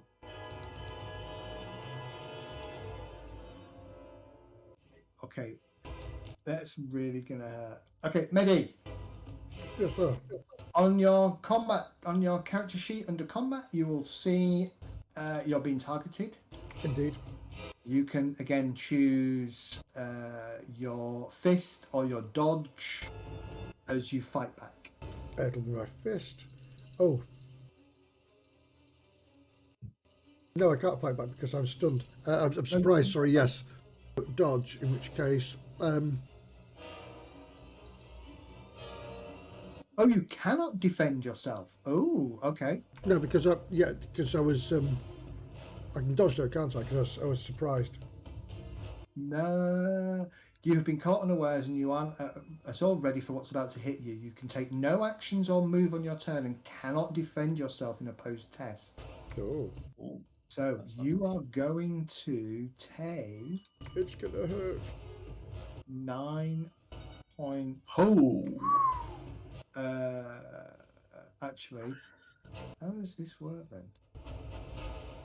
Can I use a fortune point to make you re-roll? Yeah, so... Yeah, just go for just roll your dodge. You sure? Yeah.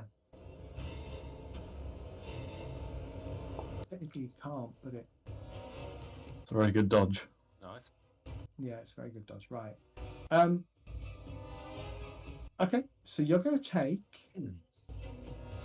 Again, 9 points of damage less your 3 toughness. So you will take 6 points of damage, which should have applied to... Yeah, you're down to 6 wounds. That hurts as it connects and hits you. Volquin, Kunst, you are surprised, so you can't act. Okay. Catherine, you've got... Elgas, sorry, you've got a brawling horde attacking you, so he's going to come in. He's going to try and punch you. We're now on a roll. He has done horrendous. Do you wish to dodge or punch back? Punch back. Okay. Now, he does have 1 advantage against you at the moment. That's been applied. That's fine. We'll talk about that when one of you guys get advantage. So what am I clicking? I'm seeing that it's popped up on there. Yeah. So again, you would normally just use whatever weapon or dodge that you want to. So on your character, yeah. Sorry. I click On on your that now. character under the melee weapons bar, you could use your fist to fight back, or you could use your dodge, which is the arrow next to it. Right. So it's, even though it's underneath the attacker, it's the same places where I hit it last time. So I'm Yes. doing the same thing. Still Yes. challenging. Right. Okay. Exactly, and it's still challenging.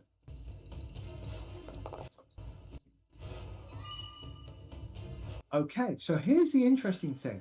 So I'm going to share this with you. So if you notice, the Brawling Horde rolled a 92 versus 40, minus 5 success levels.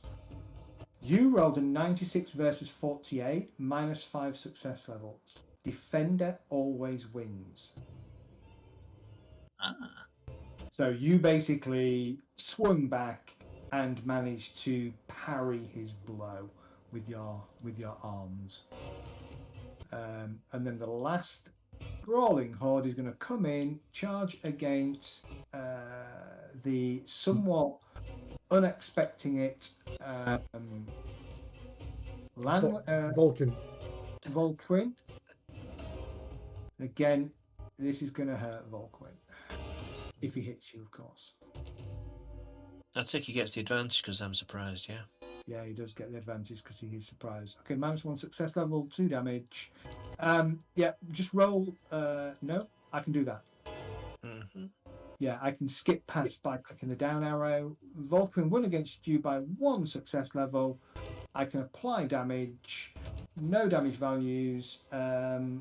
Yeah, okay, you take no damage because he got -1. Yeah, that's fine. No damage. Okay, end of round 1. So we'll go to round 2. Let's see if we can move this a little bit quicker. Right, Elgast, you are up. Oh, so the initiative we rolled is the initiative that stays. Correct, yes. Cool. Okay, so the dude in front of me is below me. That's fine. So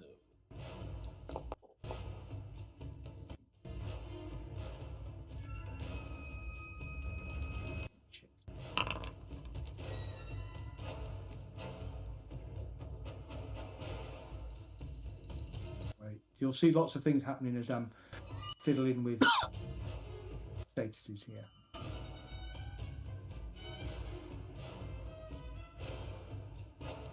Okay. Yeah, sorry. So you hit 3 success levels. So he is going to try and parry you. Jesus, he's rolled a 99. I had advantage as well. So Ouch. Okay. Right. You go in and you put, what do you do? You hit him in the right arm. So you clip him across the right arm. It causes his arm to fly up and punch himself in the face for an extra point of damage.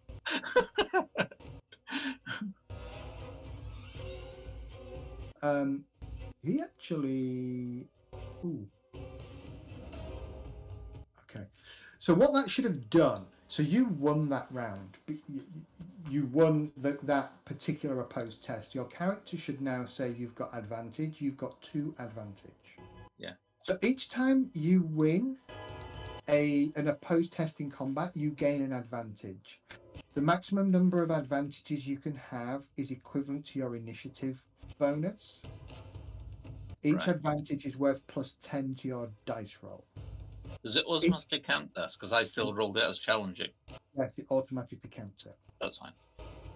If you don't attack in a round, your advantages are reduced by 1. If you fail an opposed test or take a point of damage or more, you lose all of your advantages. Okay. We cap it at your initiative bonus because when you get to +7 and +8, +70, +80 to your dice roll, it kind of skews the combat massively. And it makes it very difficult because it's applied to both your attack and defense. So it makes it very, very difficult for somebody to get through. And basically it represents you obviously gaining an advantage in combat against your opponent.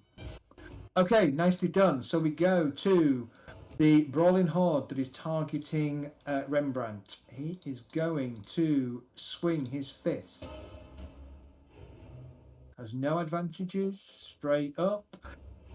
He's going to hit with 1 success level. You get to oppose however you wish, Rembrandt. Badly, because I can't roll below a 90 today. Do you want to fortune that? Or take the damage again? Well, he probably won't hurt me, in all fairness. Okay. No, I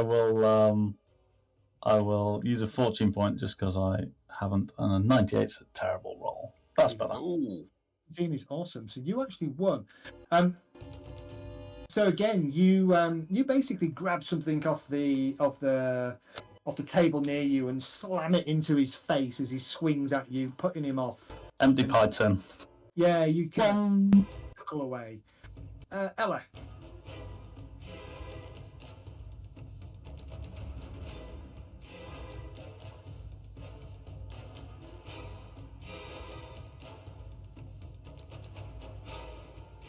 Oh, sorry, that's me. That is you, Yeah. Ella. Yeah. All right, reading something. I was reading something. Yeah. Okay, so I'm still waiting on this chap. This time I'm Well, gonna yeah, you have advantage. It will be gonna counted. It's punch him. yeah, go for it.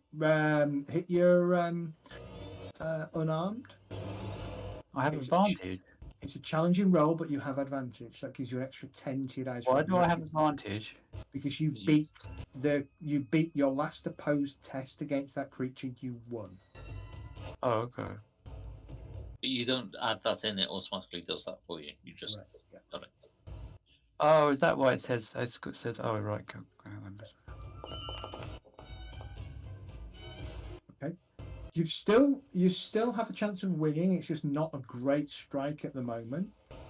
Do you want to spend a fortune to re-roll it, or do you want to just continue? Just continue. Okay. Yeah. Bear in mind you are limited to whatever fortune you've got for the day. I've got 2 left. Okay. So as you swing, he hastily brings up his fist to try and block you, completely getting it wrong, and you bring your fist down under his raised arms, straight into his body.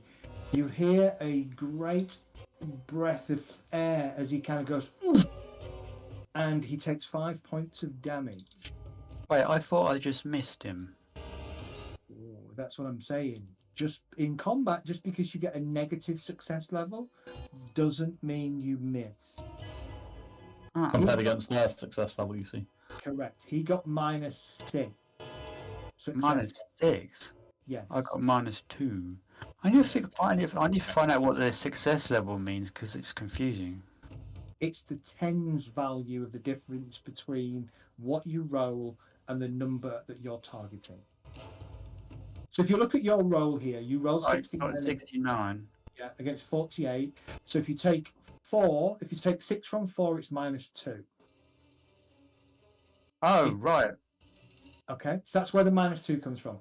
Now, what that does is it reduces your damage, your base damage, by your negative success levels. Hence, you go for 2.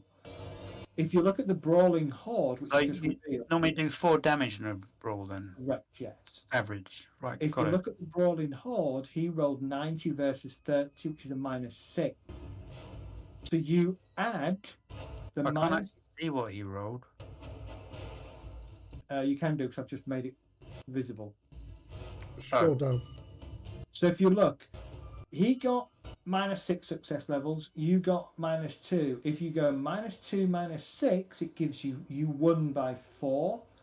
Add 4 to Strength bonus yeah, gives you the damage. which gives you the damage of 8. My Yeah, strength. so Minus 4, his toughness. yeah. Okay, I'm trying to figure out the numbers here, but yeah, that I've makes got- sense. 8. 33 strength. Yeah. Which means less his toughness bonus. He did 5 points. You did 5 points of damage to it. That's all you need to worry about. You got that strike mighty blow, which adds 1 to your damage, don't you, That's Dan? exactly where that extra damage comes from. Thank you. Yes. I was puzzling that, and I was thinking, yeah, I remember the other night what you picked. So you You're- got mighty blow, you're which level- means An extra damage with me weapons. with melee weapons. Correct. Yeah. Okay. Rembrandt, you're up. Right, well, this fella's just missed me because of a stroke of fortune that I had. Yeah. So I feel like I should return the favour. Hit the other one. Hit the one that's not hit you yet.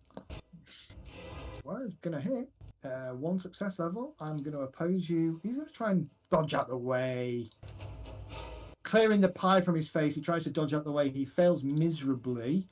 Gets -4 success levels, which means you do a total of 6 points of damage to him. He's still on his feet, but he's kind of rocking around and looking a little bit, a bit shocking. Awesome. Okay, we're up to Brawling Horde. The other one that's attacking you is going to do so with +20 because of the situation. So he's going to do an average attack against you. He's going to succeed with 1 success level. Roll your dodge or your opposed combat test. Oh, God. What are all these 90s? Where are they coming from? Don't know. I think I might, just for the sake of it, use a fortune point because I hate rolling these 90s. These are terrible. That's still not good. But Still beats you, but total of 5 damage applied to your armor means you take no damage. Again, punches in, and you just kind of take it in the body as he hits your armor, and he kind of winces and shakes his fist a little bit. just with a big shit-eating grin, I'm going to say you're going to have to try harder than that, buddy. Yeah. So, brawling hard against Ella. He's going to try and punch Ella, get her down on the floor, knock her out. Big grin on his face. Ooh, does very, very well. Ella, dodge or fight back? I'm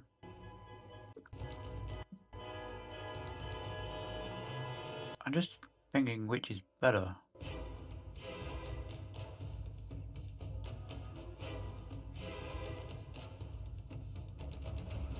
What would Ella do? When you say fight back, does that mean that I can actually damage him? But you can say No, you can't damage him unless you roll a critical. all right. So you're either dodging or you're trying to parry his blow with your fists. Yeah. Your arms or something. Okay. Where is combat?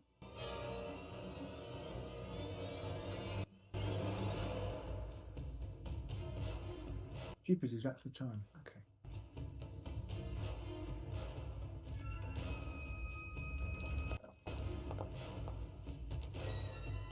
Okay. What?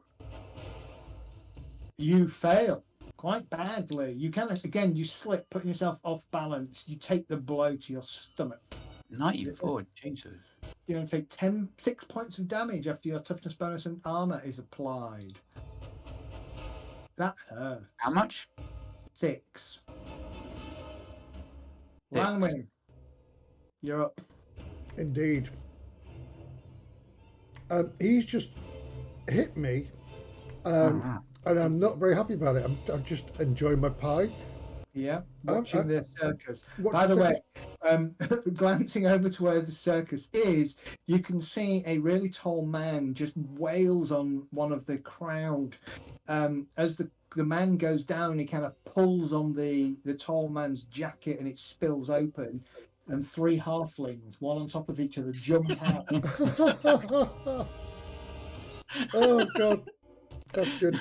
But it wasn't a person, it was the 3 dogs in a trench coat. That's right. Yeah, 3 halflings in a trench coat, basically. Yeah. I'm gonna punch him. Go for it. Go for the punch. So challenging. Oh, question I was going to ask. Disengaging, is there a negative to disengaging if I wanted to pull back?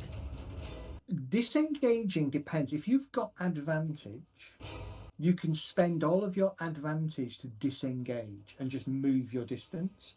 Otherwise, there is a free attack from the person you're disengaging from. Brilliant. Okay, I'm not doing that. You can have one of those. Oh. Okay, that was 1 success. I mean, it's still a potential hit. He is going to oppose you with a dodge. Yeah, he's going to succeed. Okay. As you swing at him, he kind of ducks and pops back up again with a grin on his face. Half a pop hanging out of his mouth and a bit of pie in the other, and he goes to ram it towards you. Thomas. Yeah, You are up. I am up. So if I was to do a dodge maneuver, can I do a dodge as an attack to get out of combat? You want to do a dodge as an attack to get out of combat. Yeah. Now, normally, the answer to that is no. Ah, fuck. Fair. Our GMs are always fascists. However, However, you can, in this one instance, yes. all right, cool. I'm gonna give it a try. So Yep. I select dodge. I select challenging, But dodge, select challenging. and I just roll it. And let's see what Just the roll dice say. The dice say Nice. Now, Very okay, nice.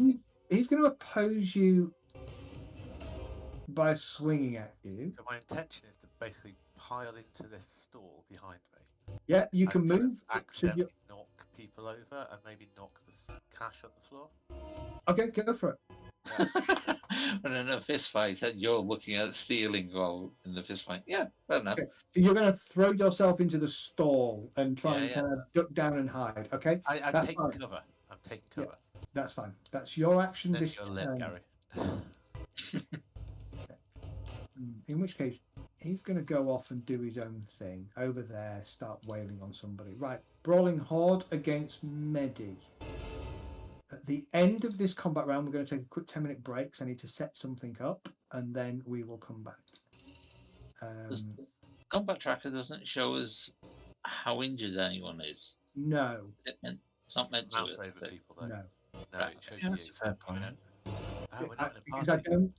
I need to sit. Not everything that we run for D&D is compatible. So Yeah, I need to that's see if it's compatible. Okay. This guy hits you again, Langwin. I'm gonna hit him back.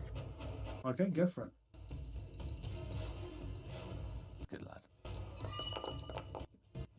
Oh, Oh, Langwin. it's gonna hurt. Hang on. I think I was... What went wrong there?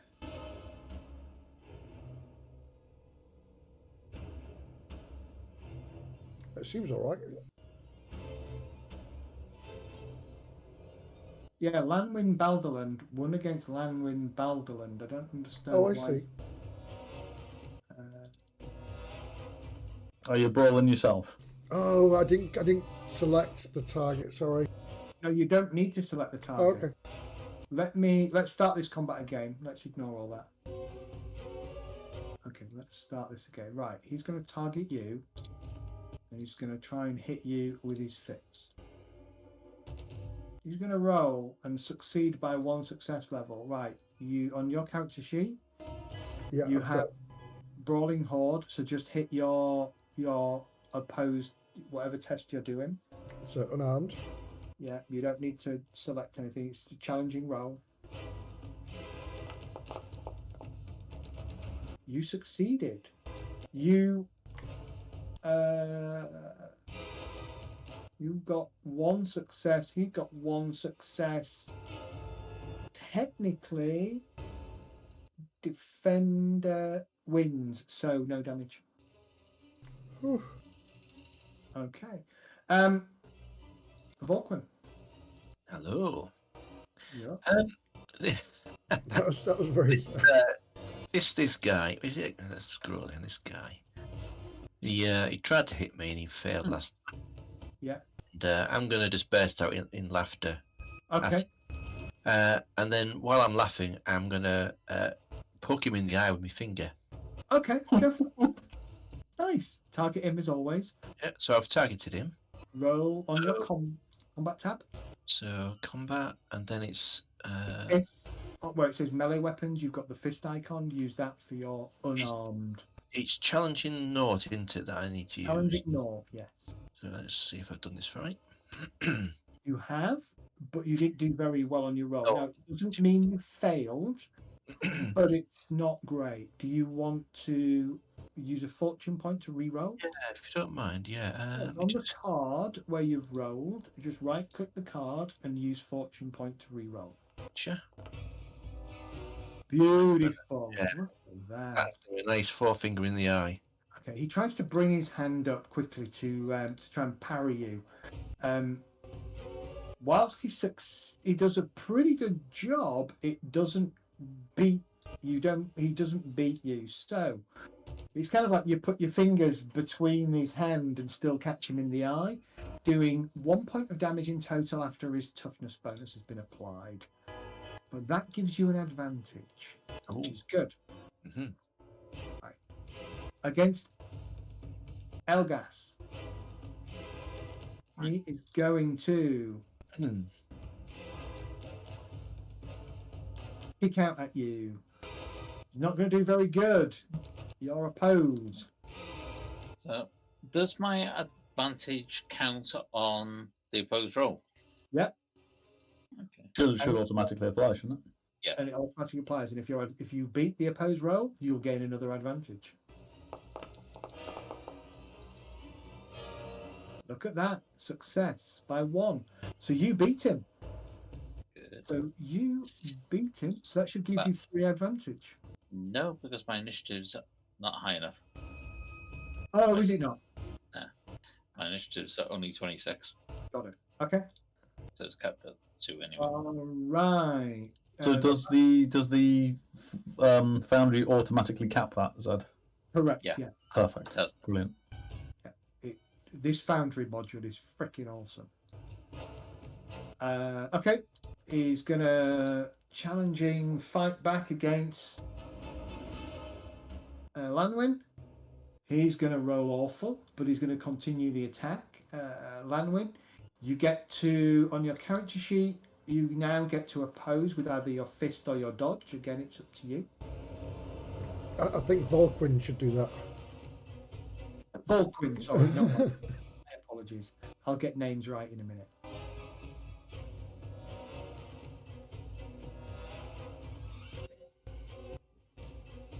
Volquin, Jack.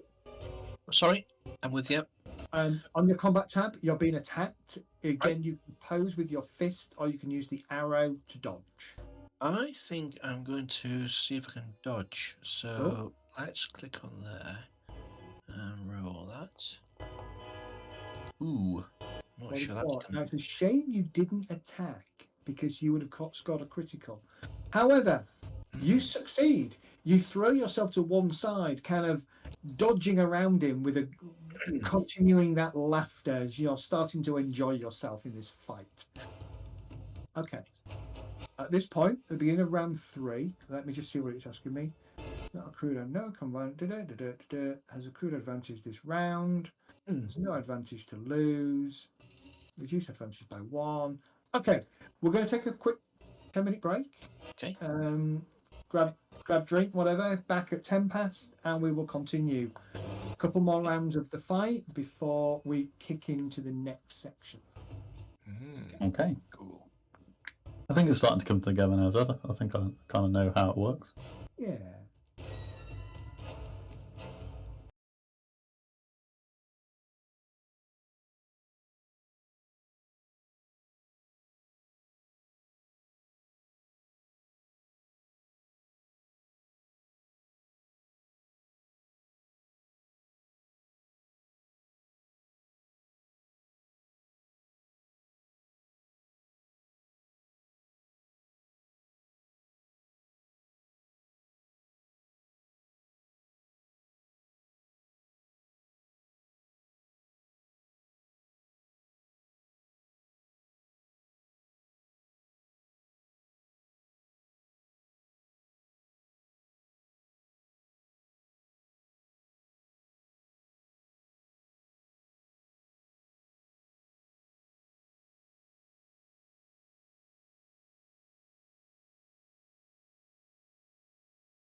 Oh, Yeah.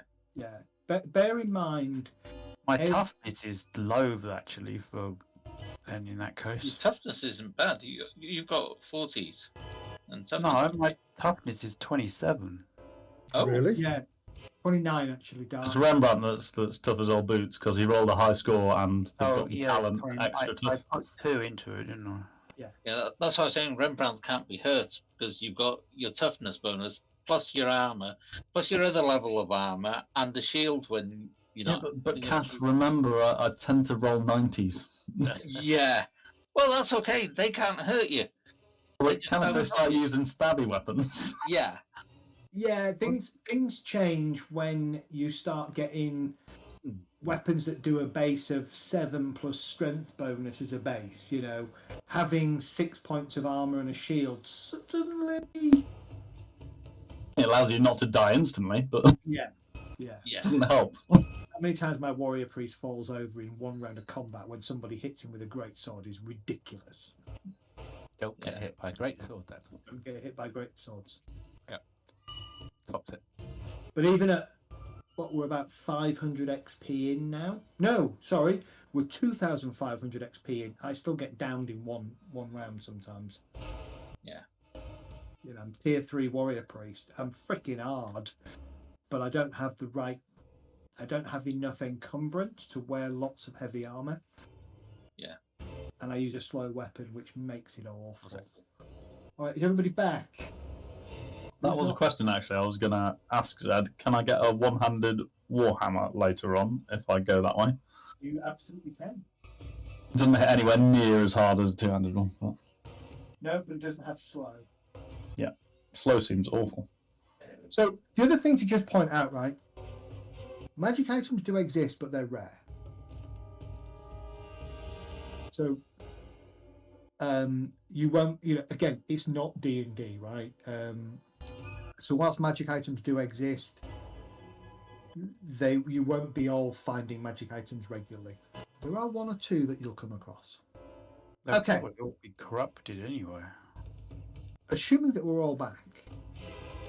At this point, the melee is getting more and more exciting as people kind of, you've got women pulling women's hair, you've got men rolling around in the pig shit and the mud and the straw, you've got watch punching soldier punching guard back, and generally all around you can see a man covered in tattoos with flame motifs, surrounded by 3 people. He suddenly breathes a long gout of flame at several assailants. One catches on fire, runs, screaming. The fire breather, though, suddenly lurches and falls to the street with a quarrel buried in his throat.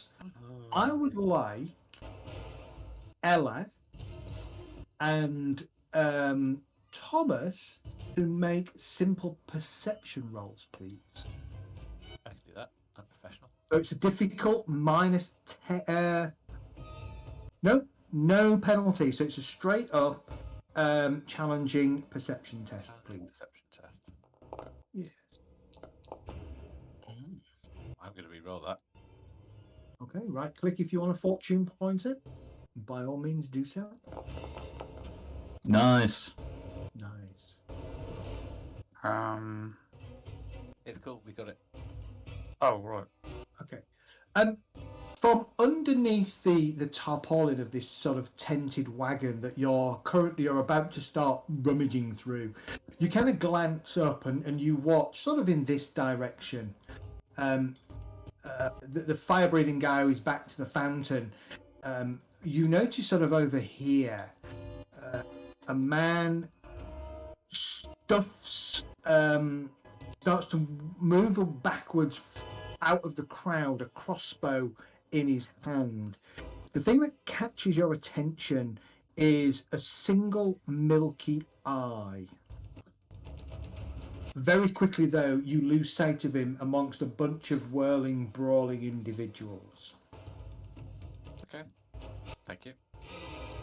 Sat over here atop a crate, Volquin and Lanwin, your fight is being accompanied by a troubadour with a fiddle playing The Flight of the Angry Griffins.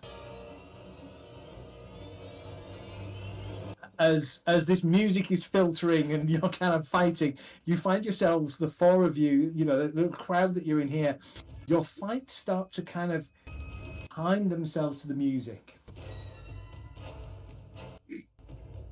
The ground under all of your feet is getting more slick, more muddy, squelchy, as pie and other food detritus and ale gets kind of mixed in with everything, making it smellier, stickier, and generally nastier. I would like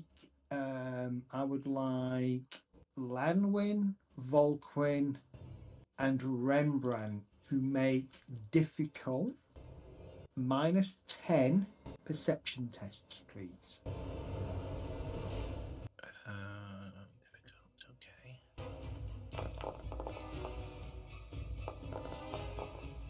Oh, that's good. Nice. Volquin, I'm going to use a fortune point. go for it. Bah. So Volquin and Rembrandt, both of you, amidst the fight that you're happening, you notice over by this stall a middle-aged woman shielding a youngish girl behind her is kind of backing up as an individual with a knife is kind of stalking towards her with a big grin on his face, but is brandishing a knife at this woman. Is there alignment in this game? Is there? Alignment? No. Oh, you said before, wasn't it just law and chaos, isn't it? It's survival. Gotcha. There are laws, right? So all of you would know that these kind of brawls, you generally don't bring a weapon out. And it's evident, right? Most people participating that have daggers, swords or whatever strapped to their, to their thighs are deliberately not using them.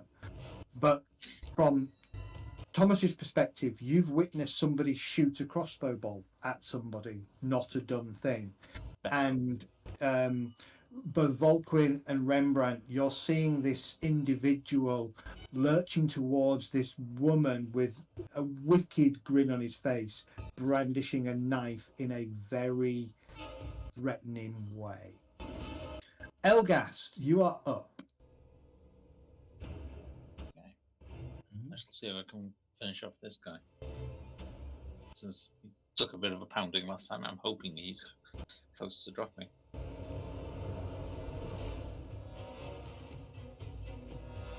Go for it. Okay, it's unselected then.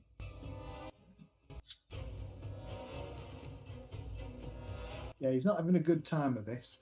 He's still laughing away, but he's looking battered and bruised. And okay, so one success level, -1 success levels. Do you want to fortune that or just carry on?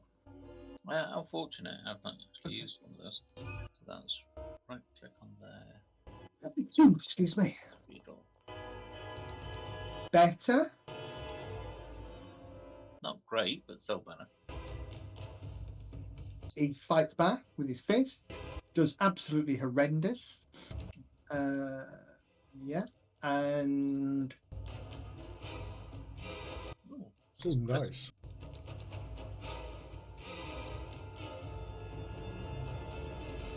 Crit him. Nice. how have I critted? critical applied there. Oops, sorry, I clicked that. Didn't mean to do that. I was trying to see what critical does. Yeah, I don't know why it's applied. Oh, I know why it's applied a critical, because you've knocked him unconscious. So that a critical doesn't actually apply because you can't. You're undamaging.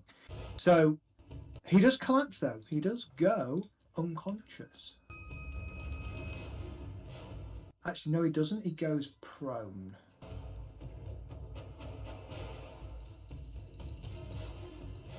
Okay.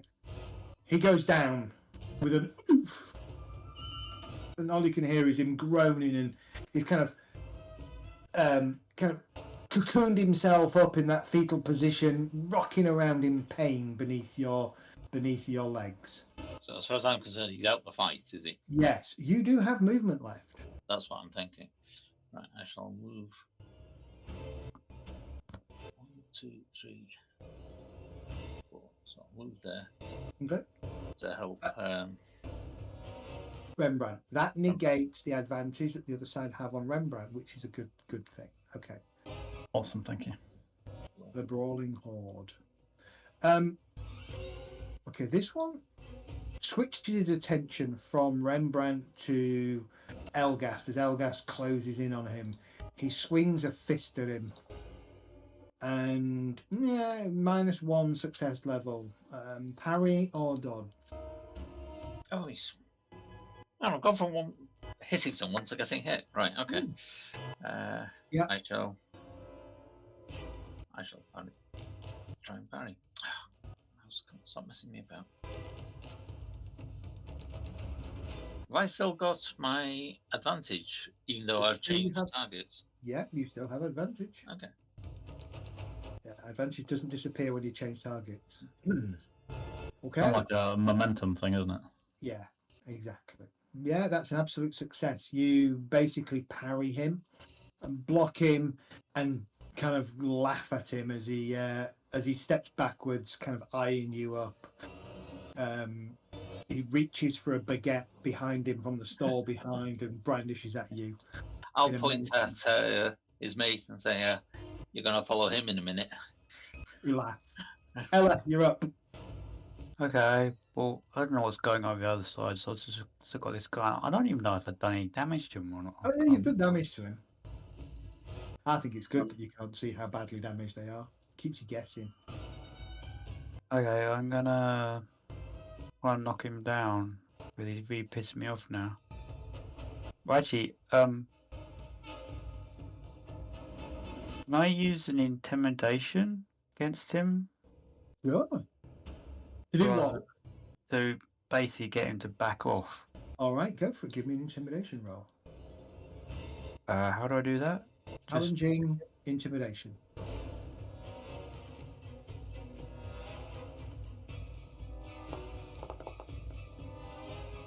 That's really About bad. as intimidating as I am. Yeah, that is an absolute fail. Unless you want fortunate. Oh, go on, unfortunate. Don't. I'm just giving you the option. After a couple of sessions, I'll stop reminding you that it exists. Okay. You step back and bring yourself up to your tallest and kind of snarl at him, and he just looks at you and laugh. Okay. That's all I can do, Nick. So that was my action. Yeah, that was your action. Rembrandt.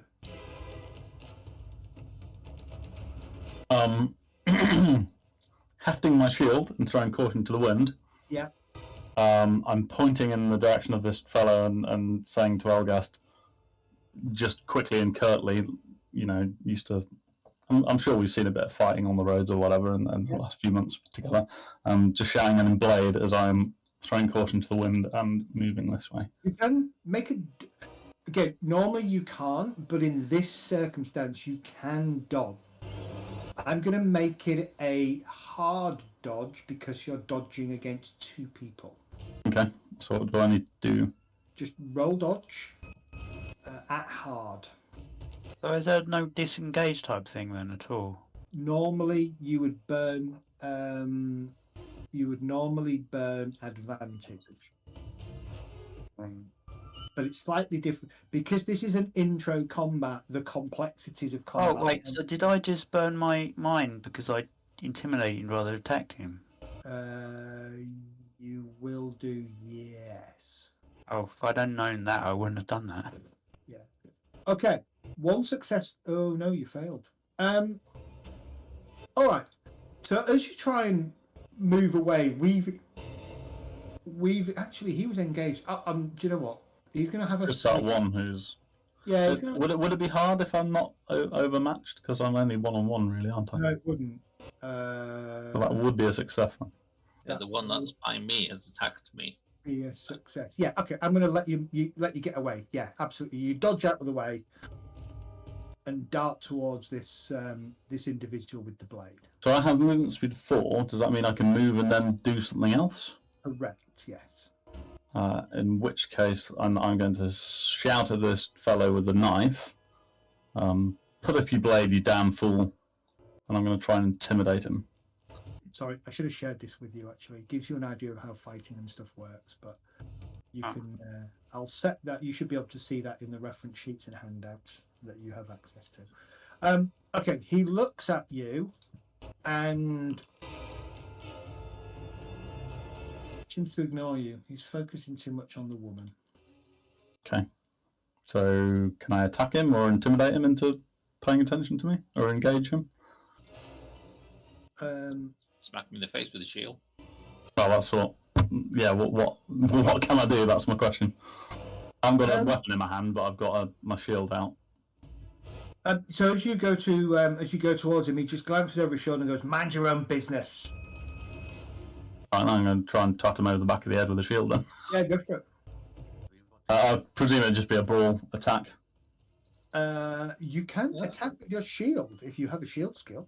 Shield actually I is don't. under the weapons. It is a weapon. Yeah. Yeah, but it's off-handed, isn't it? I'd probably just try and punch him then. All right, go for it. Try and punch. So challenging, all roll. Oof. Do 1 damage. Do you want to fortune that, or are you good to see what happens? I'm gonna have to see what happens. Okay. Right. He turns. Hang on. Oh, that's interesting. Right, give me a sec. Somebody who's attacking with a dagger doesn't actually have a dagger. It's a bit rubbish, isn't it? He turns and swipes at you with his dagger. That's not cricket. It isn't cricket, but that means all bets are off.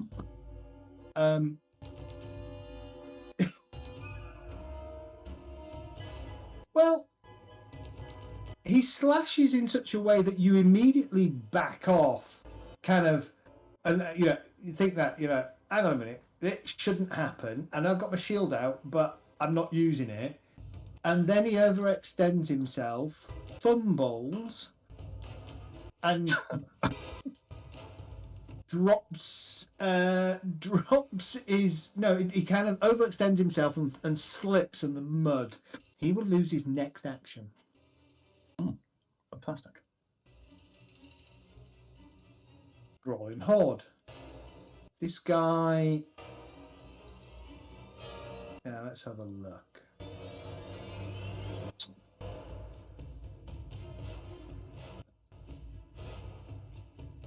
No, God no, he's focusing on what's going on.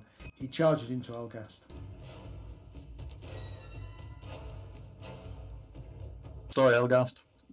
I need a higher initiative bonus just so I can get all these advantages. Yeah.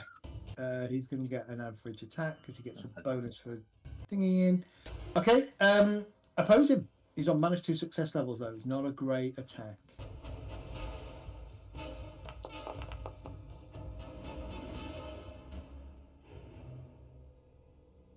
All right. You dodge, you parry him. Nice. That's now 3 bonus advantages that I've lost. Yeah. Ella, Oh. this one swings at you. You're kind of a bit of a stalemate. Oh, he's done very, very well here. So, what are you doing?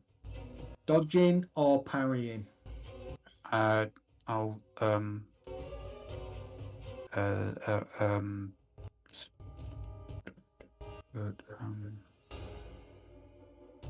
Harry. I'll go for it.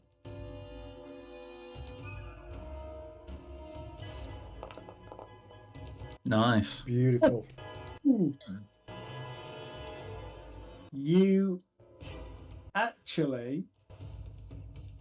So he got 5 versus 30. You got 2 versus 38. So actually, it's a tie, but defender wins the tie. Hang on a minute, say that again. He got what? He got the same as you, but you would win the tie. Why would I win the tie? Because defender always wins on a tie. Oh. Okay. So it's the whole meets beats, but only if you're the defender. So basically, you kind of I damage him. no damage. You catch him, push him out the way, step back, grin, and kind of adopt that kind of, half crouch, looking like you're going to thing it. Right. So the ruffian misses his go as he kind of recovers his step and looks over at you with a snarl. You should have stayed away, he says. Lanwin. Yep. I'm going to just spit in this guy's face and take a swing at him. Okay, go for it.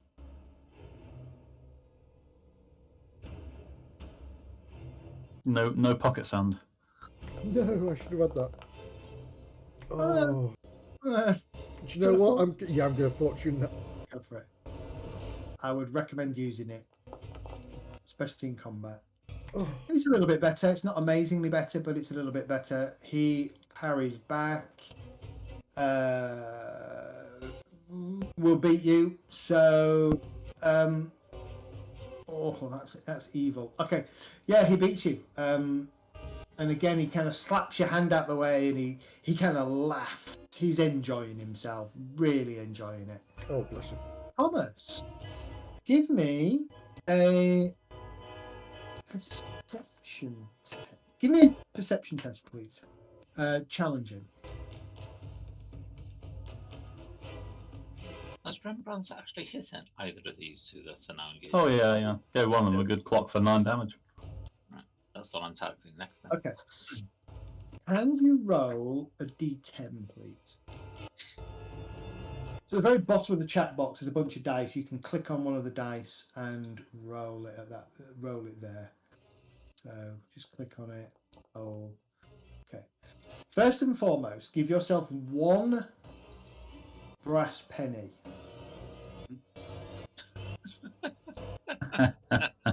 But also give yourself 3 silver shillings. Wow. As you come flying across the... no. I can do it for you. Yeah, that's fine. There you go. So basically, you find a small pouch, possibly the stall owner's pouch, that has a single brass penny in it and 3 silver shillings. That's the most amount of money you've had for quite some time. It is, right? Cool. So is that my turn, or can I now throw this box of bananas at that lad that's bothering Dart? That is your action, so you've got a move action, and that's about it. Okay. I'm going to move towards this covered arena type covered thing. It Yep. looks proper sus. Go for it. You can move 4 squares. 1, 2, 3, 4. Yeah. Is that? Can I move to there? I can't move to that. That's one too many. You're there. Okay. So I'll move to there, and yeah. Just remove your engaged status because you are not engaged at the moment. Right, thank you. Right. Oh, Brawling Horde attacking Lanwin. Lanwin is looking a bit rough from this. This Brawling Horde has a huge number of advantages, and that's what's crippling you a little bit here. He's gonna hit. 1 success level. Go for your dodge. No, I'm going to hit back. Oh, go for hitting back.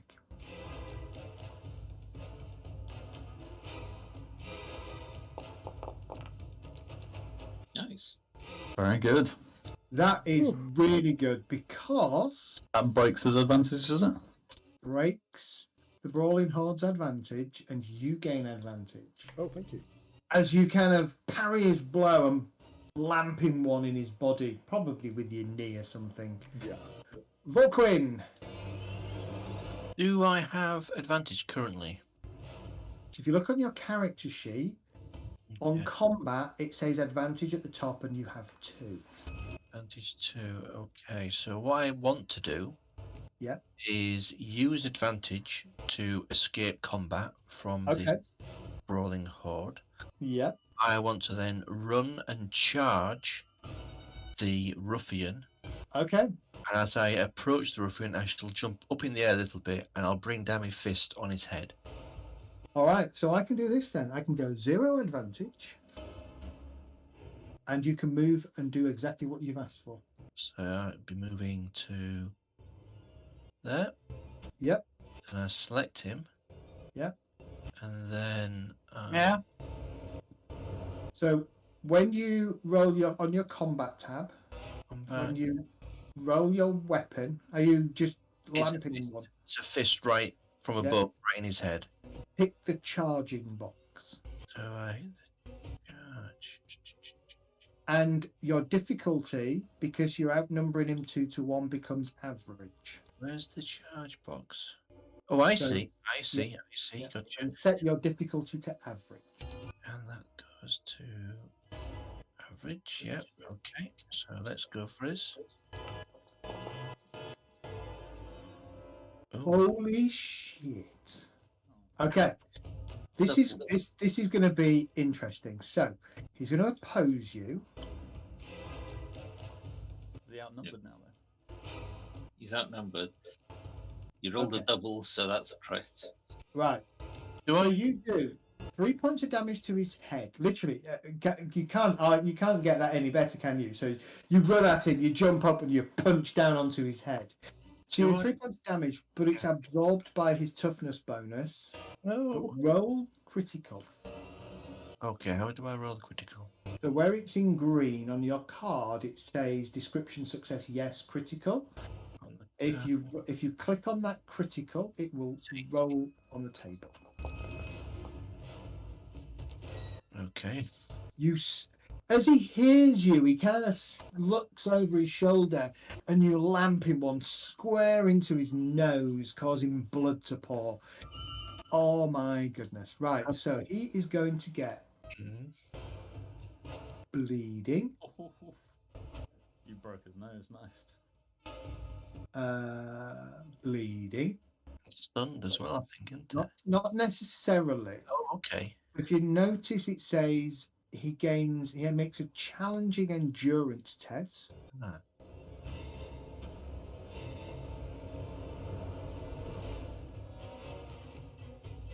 Do I regain advantage as I charged? Yeah, you will do.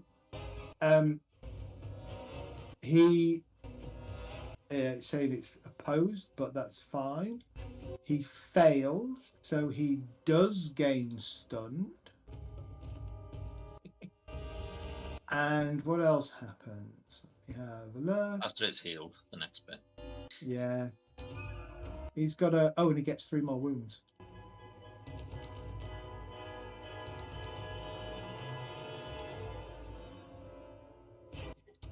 Why was it a critical? 44. He rolled a double.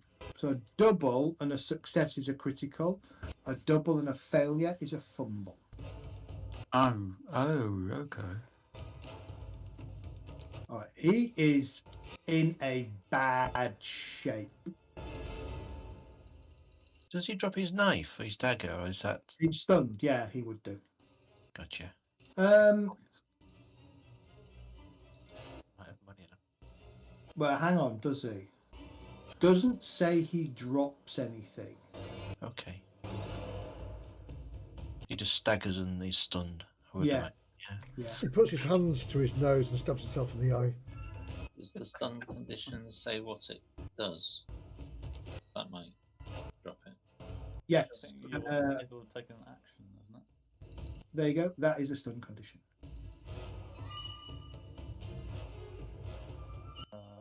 Oh yeah, and also make -10 penalty to all tests.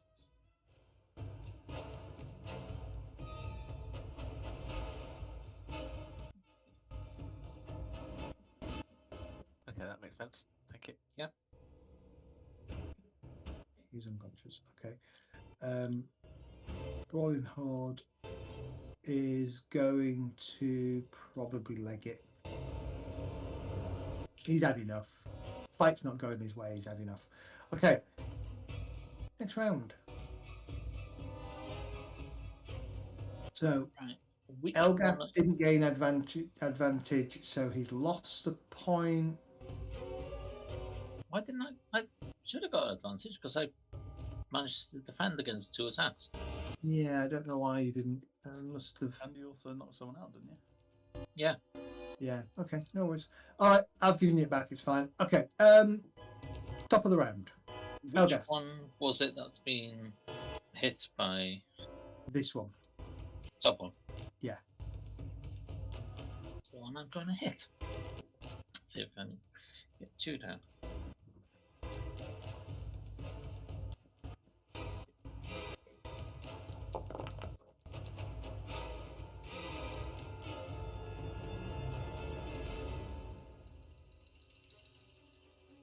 Fights back.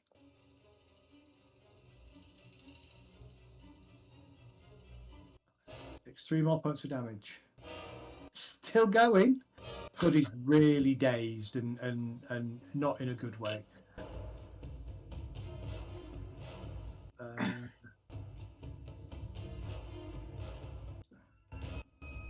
Right, he's gonna.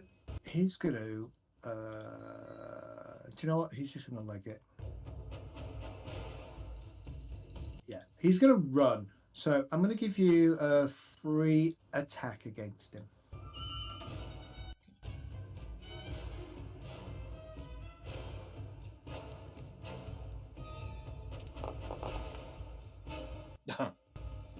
Not a very good roll. He's gonna try and dodge.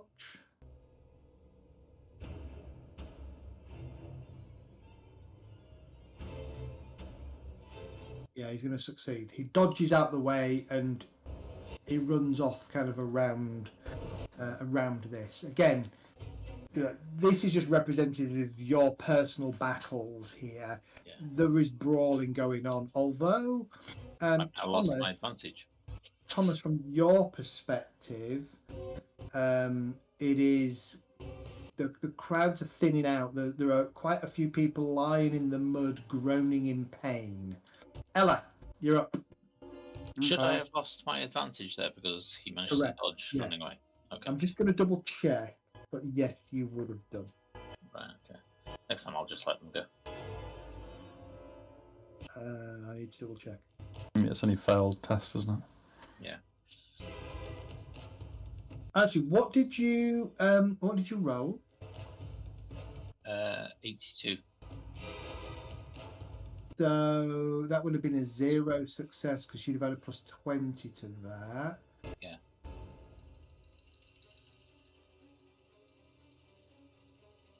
No, it would have been minus 2 because I'd have had 68.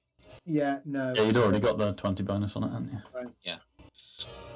So if you flee, your opponent immediately gains 1 advantage and may attempt 1 free attack. The free attack is an unopposed melee test using whatever weapon is currently held, using the success level scored to damage as normal. As you are throwing caution to the wind, your opponent gains plus 20 to hit you, which would have been 86 or 88, which means you would have got 0 successes. You'd have got 1 success because that'd have been 0 successes because you can't get over 3 on your over 20 your initiative. If you're hit, you gain another advantage. Did it say unopposed? Yeah, it's an unopposed, so he can't dodge you. Well, that was unopposed roll. So it's 82 versus 88. Yes, which would have been 0 success levels, which means he got 3 damage. You knocked him out, basically. Right, okay. Running away is dangerous. Running away is really dangerous. Yeah, it's why you don't want to do it. So I've I got the still have my talent advantage for then. flee. You have the talent flee, Dart. You do. So I So still your have my advantages. advantage would be 2. Yes. Yeah. Because that's your limit, right? Yeah. Okay. Yeah, otherwise I'd be up to about 7 or 8 now. Yeah. Ella, you're up. Yeah, whenever I click on the combat, it always comes up with the bonuses and it says talent, athletics when fleeing 1. Yes. But you're not fleeing, so it doesn't. It Oh. doesn't. Have So an if I did flee, I would select that option, would I, or something like Yes, I think so. that? Because it adds it adds 1 to the success bonus. Correct, yeah. I don't know. why that would do that in a melee combat. Okay, well, I'm gonna hit this person again, or try Go for to. it. 39, that's good. 1 success level, 5 basic damage at the moment. He's going to strike back, and he is going to roll. Ooh, +1 success level. That means he wins. Did you target him? Oh no, I didn't. Right, target him, reroll.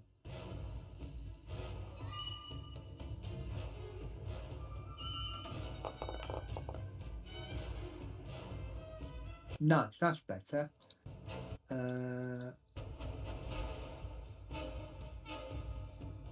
So you catch him. Basically, you kick out at his knee. He's going to go down. You can roll your critical.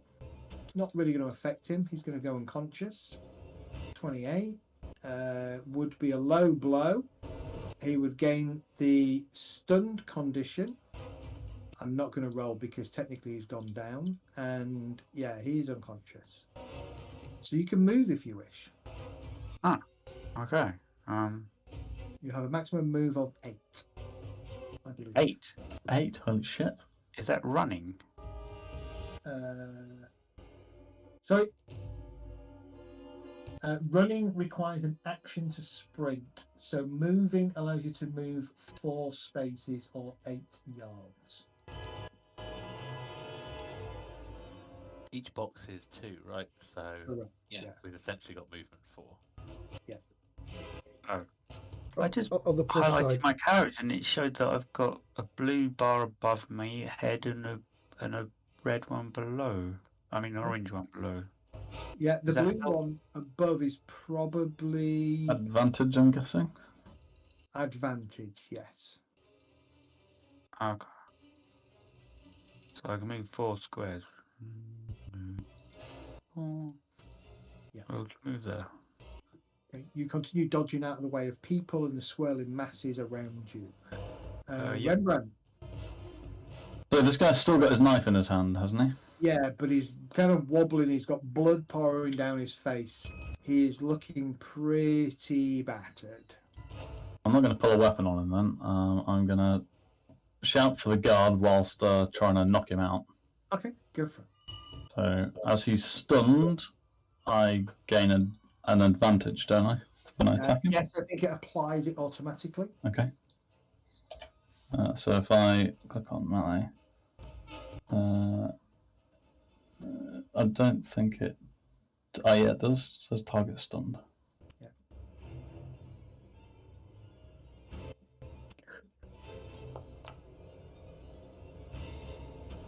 Okay. Although I don't know whether it has applied it. If he's stunned, can he defend? Yeah, he can. That was some additional, wasn't it? 1 advantage before. Okay, so you would have rolled.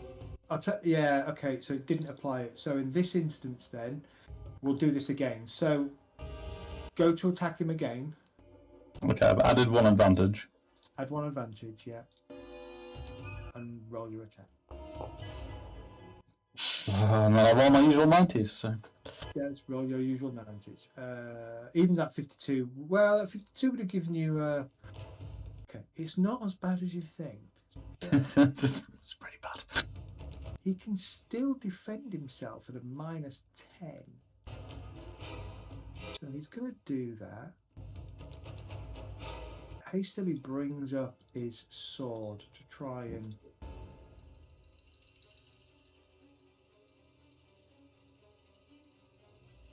You won against him by 3 success levels.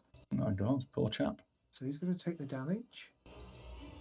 Only results in 4 damage applied. That's going to hurt him. He's unconscious. He's unconscious. He's not doing very well. But now, yeah, he's stunned. Right, let me remind myself. How do we get stunned? you need to do an endurance roll, don't you? challenging endurance. End of each round, you may attempt a challenging endurance test. So at the end of this round, he does a challenging endurance test, which he succeeds. Ooh. You skipped a live one on me. There's one of those that can actually hit me, or he can run away. He's now Yeah. fatigued as well, isn't he, though? One to the right of me. Okay, so he is going to lose stunned but gain a fatigue system. All 10, minus 10 to all tests. Okay, he's in need of rest. Lanwin. I'm kicking out. Okay. You're going to flee, are you? No, I'm going to kick him. Oh, you're I've going got- to kick him. Yep, but as I'm doing it, I'm going to look in his eyes, put my thumb up, and smile and nod my head. Okay. And then go for the low blow. Yep. Nice.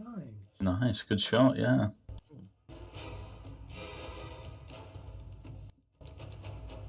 Tries to block you. Fails miserably. Oh, God. Okay, so first and foremost, you do 11 points of damage to his body. He's going to take 8 in total after toughness bonus. He also fumbles.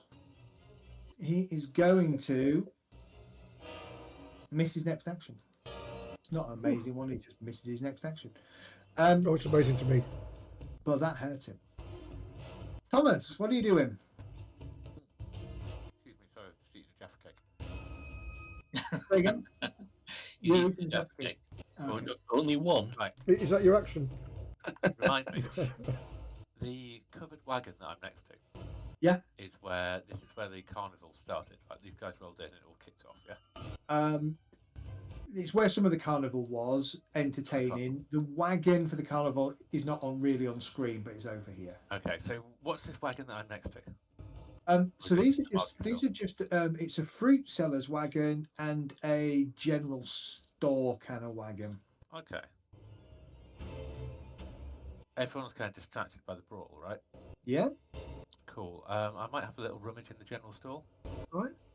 Yeah. I probably general need to store? move, don't I? So I'll move like 2. Yeah. Okay. Give and, me. What are you looking for? Money, or you're looking for items? a bow would be nice, but money is probably fine. Okay. It's a general store. No bow. No bow. Okay, but No. like general, like something sparkly, you know, something that I can stick in my pocket and like nothing too heavy. Give me Okay, a yeah, perception. perception. Give me another perception check. Another Challenging perception test. All right. I'm expecting you to find a bear trap. It's better. Hold on. Just don't put it in your pocket. In this round, you've not found anything worth. There are general goods in here, bits of rope and that kind of stuff. You know, a few Candles. spools and hose. Okay, that's There a you little bit better. Okay.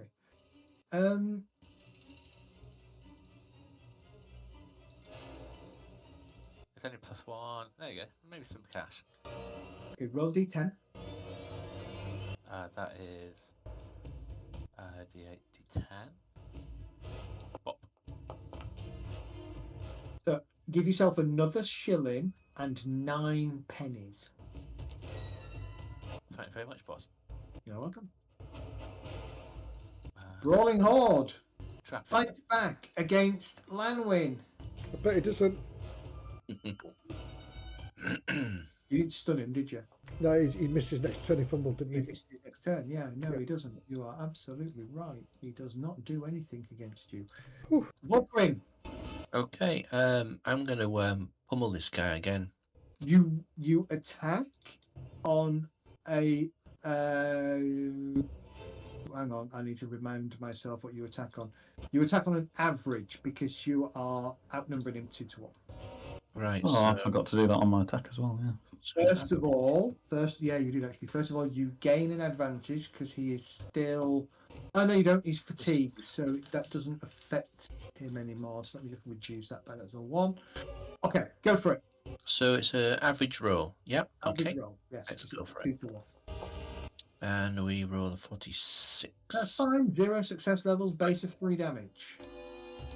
Okay. So it's not terrible.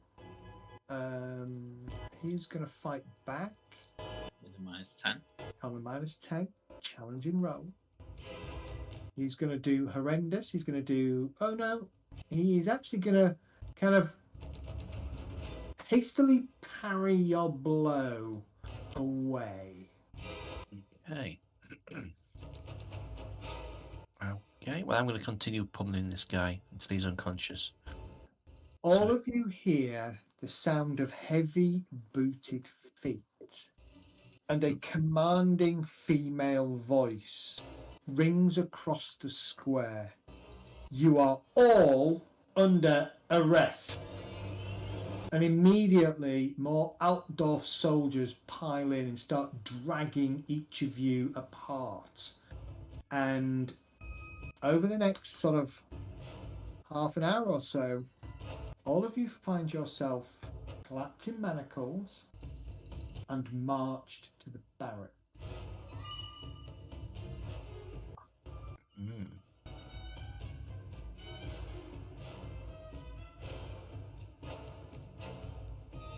As I march to the barracks, I'll be sure. I just came to have some breakfast. I mean, like, I'm not even in a fight here at the moment. I was just hiding under a stall. Yeah. And all this fight kicked off. You can't arrest me for being under a stall, bruv. They don't care. They just look at you with disdain and slap you in manacles and push you in amongst everybody else. An hour or so later, you find yourselves crowded into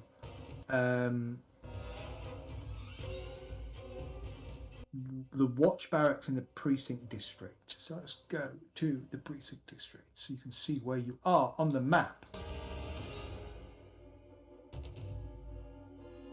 Here. Cool, I've got to cross the river.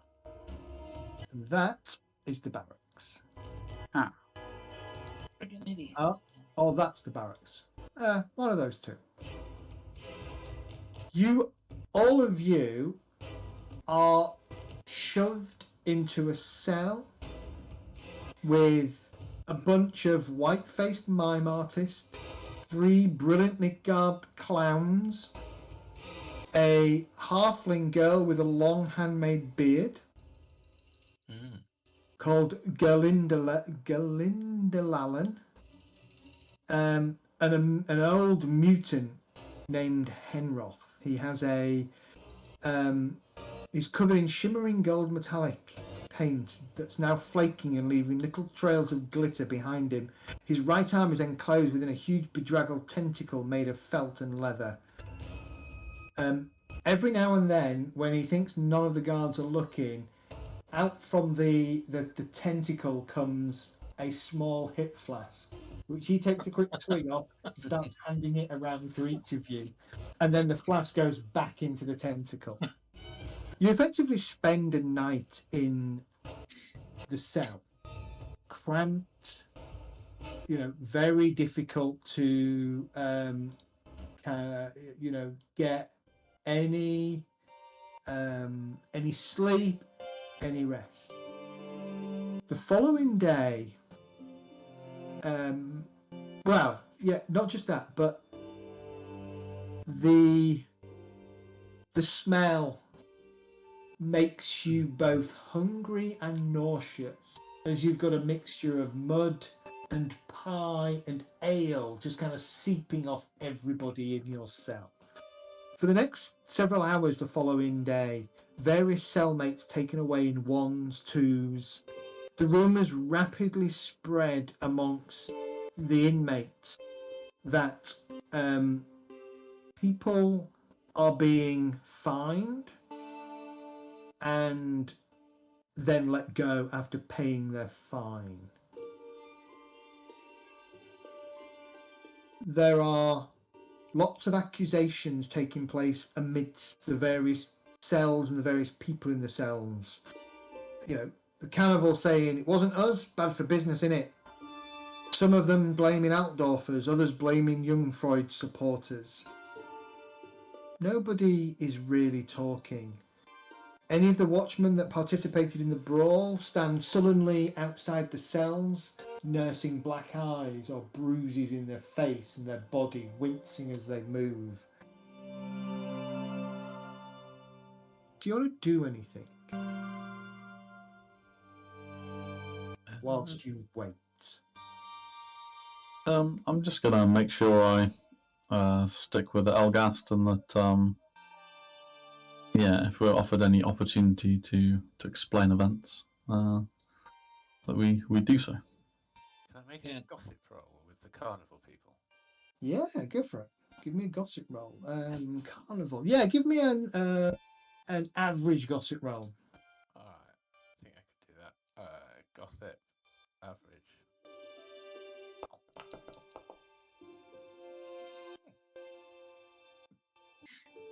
That's alright. Anything you're trying to suss from them? I want to find out, like, what is going on with, like, the marketplace. Like, come on, that is not normal, bro. Like, for a start, they've got 3 raccoons in a trench coat pretending to be a person, and then it all kicks off. What were they trying to achieve there? Hey, it wasn't us, mate. Was it? Is that it? Come Wasn't on, us. don't give me that. Don't give me that. Like, what were you doing there? Like, something happened. So, what you got? He kind of leans in a little bit conspiratorially. Didn't you enjoy it? I A didn't bit get beaten boring. by. Bit boring this morning. Yesterday morning. Right. We thought it'd be fun, throw a couple of punches, get a few people going. Never expected it to get that bad and out of hand. Fun though, right? That was definitely fun. Can I give him like a thumbs up and a high five? You Ask can. him where they're going next, So we can have more fun. probably. Depends on what happens next. Probably up to Altdorf. Probably Altdorf. Up to Here. Altdorf. Yeah. Talking of Altdorf. You heard about the Emperor? No. Yeah. Bell. I'm gonna lean closer. Maybe put my arm around him. They say he's ill. Apparently didn't recover from the business in Drachenfels Castle. So they reckon. Me? The Altdorfs, they eat eels up there. Probably just a dodgy one that he's eating. But yeah, Emperor's ill. That's what I've heard. Alright, cool. But what they're doing next? Do I need to make another roll to get some more info out of him? No, he just tells you that next they'll just, pack up their stuff, depending on what the judge does. He says, judge will fine us. Probably a few gold crowns. It'll be tight. We'll probably lose all of our money from what we've made here in Ubersreik, but we'll head on down the road up towards Altdorf eventually. Maybe try and get up for one sec. I just need to make sure I'm absolutely right on this. I think it's Weissbruck. Right, I'm looking at the map now and I have no idea. Bogenhafen, he says. Yeah, we'll probably make our way up to Bogenhafen in the next couple of months. Schaffenfest and all that. Cool, thank you. Give him a big hug and a big kiss. Not long after that, the entire entertaining troupe are marched out of your cell and disappear, leaving the 6 of you, plus another woman who is kind of probably looking quite well attired, but is now, just like you, covered in mud and pie and ale, and is just kind of sat quietly to herself in the corner, sort of unhappy. The thugs that we The knocked lady out. who nearly got stabbed? Or? No. The thugs that we knocked out, did they get thrown in the cells as well, or were they safe? Oh yeah, everybody you knocked out and stuff, they're in other cells nursing bruises and battered. But they weren't part of the troop. So the troop No. that marched out, they're not part of that. No, you were fighting bits of the troop. You were fighting just general Ubersreik people. Okay. It's late in the morning when you hear a watchman call each of your names. As you announce where you are, about 5 or 6 more watchmen come over with manacles. Each of you are stopped at the cell entrance, clad in manacles, and led up and out of the barracks, where you discover there is double your number of soldiers. There's the 6 of you, plus this other woman who has tried to explain that she's not with you. The watch captain just kind of, and you're on my list. You're going before the judge. You're marched through the town. As you exit the precinct, the guard, the lead outdoor soldier, basically says, any of you twitch as much as a muscle, and my men are on orders to execute you. Now move. And the one of you at the front is kind of dragged by your manacles towards what is effectively the courthouse, which is...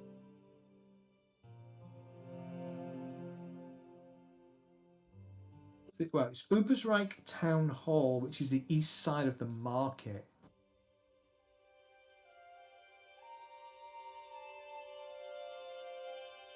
Oh, okay. So to journey through the city, you're marched over the bridge, Ubersreik Bridge over the river, and you've got a jeering crowd being pushed back in many places by soldiers. A crowd yelling all sorts of accusations. They're the ones that killed my cow. Young Freud scum. Give them what for. Murderers. Serves you right. Altdorfers are here to help us. Best of luck. Go home. 3-1 says that bloody knight gets let off. And he points. One of them points at Elgas. He turned me into a snake. He did. These are the magic types. This goes on for the next sort of 10 minutes as you're paraded, not too quickly, through the streets. Bits of fruit come pelting at you, and by the time you reach the courthouse, not only are you covered in stale pie and mud, you're also covered in fresh produce. At least it's fresh. Yeah. You're taken through the once pristine noble's court from which House Jungfreud's representatives used to make rulings into the court, inner court.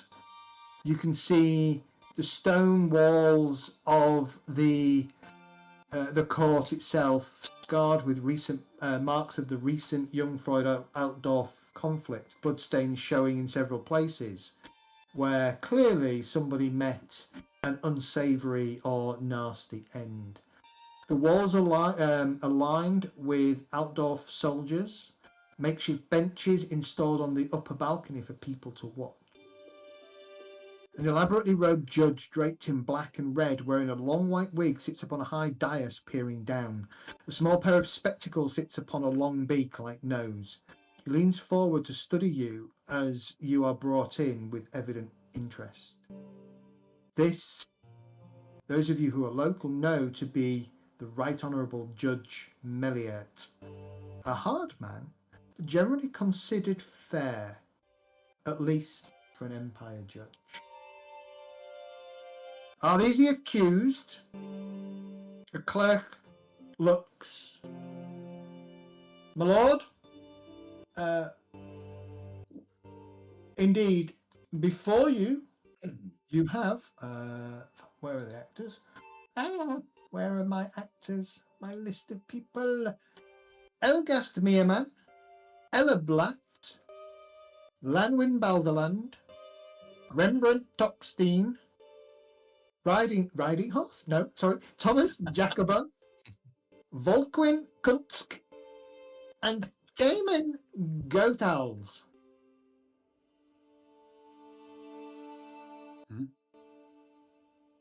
Very well. Read the charges, clerk.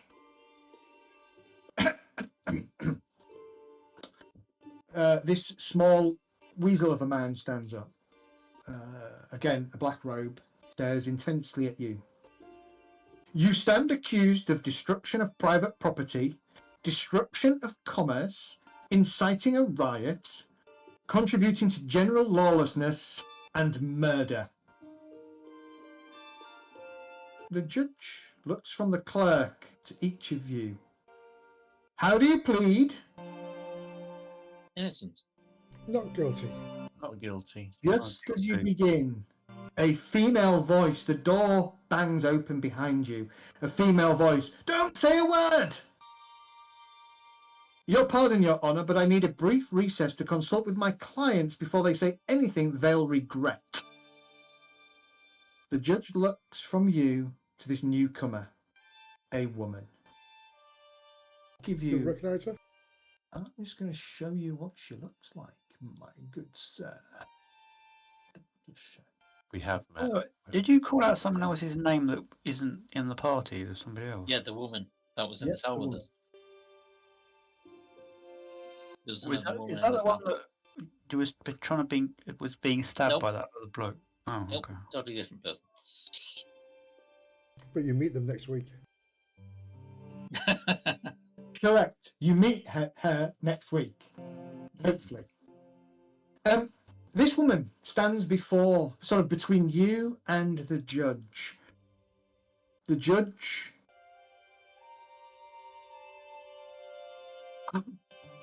These?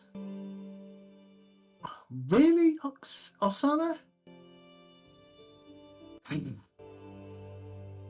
Pounds on his gravel. Pounds the gravel on the desk. We shall have a short recess. Hensel, fetch me a pie, preferably one that wasn't involved in the market brawl. Osana, go have your recess. The woman turns and kind of waves at one of the guards, who comes forward, grabs your manacles, and drags you off following her. Takes you into a small antechamber, closes the door behind you after ejecting the soldier with a firm kick to his backside.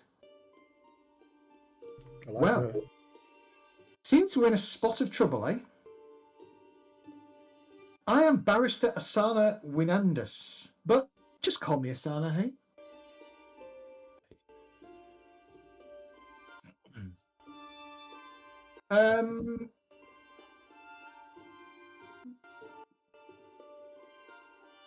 Langwin, you've heard of her. You've probably delivered messages to her.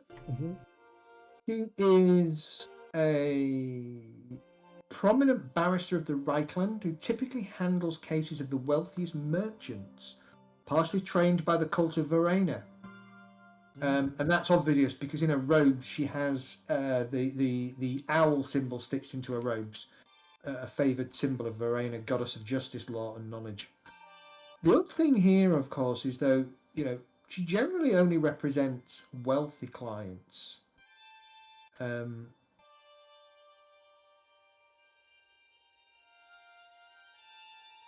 Which surprises you.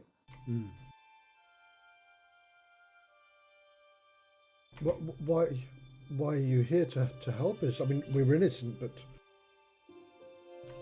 I know of you. I've delivered you various missives over the months. Well, the Karstads care very much about their family and remember their friends. Young Jocelyn's mother thanks you with all her heart and my humble services. Ah, the young lady in the market. Indeed. Indeed. So, let's get to business, shall we?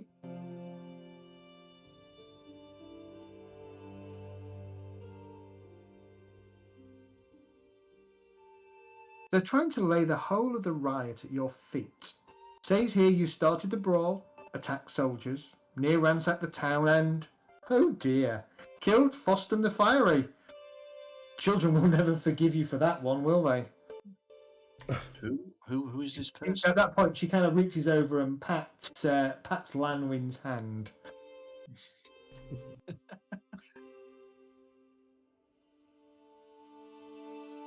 Who's bringing these charges against us? Because we just defended ourselves against Everyone! And that, my good sir, is very suspicious in and of itself. In point of fact, I happen to know that one of the witnesses listed here is blind. Seems you've been set up to take a fall, so we have to be very careful how we proceed. Seems you have enemies, or maybe friends, in very high places here in Ubersreik. Sounds like both. Mm. Yes, it does.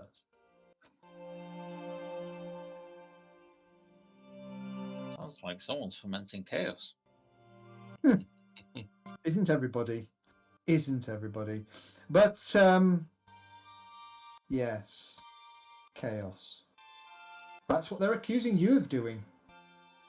But how can we prove our They innocence? have any proof? Well, I have to say, as your counsel, you won't be found guilty. Sorry, you won't be found innocent if any of you plead not guilty. Because you were in the riot. You were there. Rather, There was some of the guards. I absolutely wasn't there. I don't think anybody got hit by me. That was not me. she smiles at you. This is the Empire, man. You know you're guilty until you prove your innocence. The Flash. I think rather than plead innocence and plead innocence and not guilty and try and kind of talk your way out of it, which, if I'm honest, with all these people against you, it's not going to happen. The death sentence, la-di-la-di-la. We don't want that to happen, do we, my friends? No. I think what we should do is make a plea of no contact test, admitting neither guilt nor claiming total innocence, though we will deny very hotly that we killed Foster. See this going, generally heavy fees, hard labour in the Grey Mountains,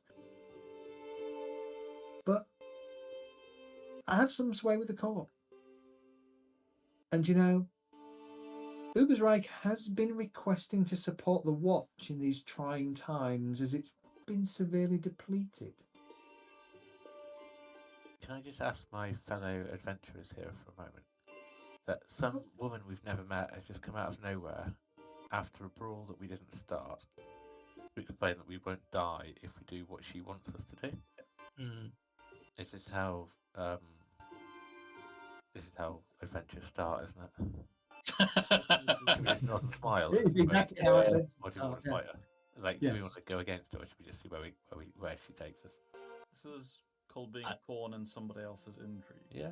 Like, do we get loot from being a pawn in her game? It's probably the important question. Only on the OnlyFans page. Maybe. Our only All right, chance so let's of talk to getting her. out of Like, this have we got some answer kind of is to haggle? play the game. Who's got a good haggle? Oh, that's a good question. Well, Haggle. Because she clearly wants something from us. This is a business transaction. I've right? got a pretty good haggle. What do you Yeah, I suggest got 38. we aim for then? Some kind of community service? well, Yeah. I can't go Well, to that's a what mine. That's what she's implying, as working Yeah. for the City Watch. Well, But yeah. she's obviously the contact, so we want to deal with her, not with the City Watch, because she can swing it anyway. They'll just let us go if she tells her to. She smiles. You over my good man. You overestimate my sway with the judge. The judge won't just let you go, even if I plead. No. It's hard labour, probably 10 years. If you plea, or the watch. I know which I'd choose. Wait, Yeah, the it's- watch? 10 years hard labour's fine. you're It's off the like watch. 22. At least the Watch, we know the City. Mm. Oh, some of us do. I'm not being a copper. Well, I know the city, the back, the shady parts of the city, but me and the watch don't get along very well. It's Well, I deliver messages to the Difference watch. to what I do normally. Have you met our current watch, my dear? It's mostly comprised of the very worst soldiers from the Altdorf State Army, aided by idiots and fools. Don't worry about fitting in. I think you'll fit in just. Will they outfit us? You point. underestimate the watch, my good man. Yeah. You underestimate the watch. So, it's that simple. Watch, hard labour, maybe death. If we can't sway the murder of Foston. How long might this community service last? Did anybody see who murdered him? So, how did he die? I didn't even know anyone had been murdered. And do we do 10 years community service together that we get to form a party? And Yeah. be like brothers. So in So- 10 years time we get out and we're like all buff and shit. Yeah, Like a band. We can do a montage. I want to know, how did the guy die? And who we talking about? Thing is, dear, Crossbow shot bolt. by your crossbow. Do any of us look rich enough to own a crossbow? Exhibit 3. One crossbow found on tall woman's possession. Well, I didn't own this. I don't own a crossbow. She says, that may be the case. But can you prove it? Can you prove you did or you didn't own a crossbow? Well, It is your considering word. I'm no good at firing things at range, probably yes. Especially if you want me to fire it, I'll probably hit something that I wasn't aiming at. Listen. But did anyone see this person shoot? Did anyone see anyone? Actually, I'm gonna ask the party. Did anyone notice anything that happened? Did anyone notice anything who might have shot that crossbow? I saw you shoot a crossbow. No, joking. She comes over to you and she kind of pats you on the arm and she kind of, my, you are a tall one, aren't you, dear? Listen, doesn't matter who shot the crossbow. Not right now, but just imagine if you're in the watch, perhaps you'd have the free reign to find out who did shoot the crossbow. Ears to the ground and all that. I'm going to just say out of character, one of you guys rolled and saw who shot the crossbow, and he had the person. But you don't know that.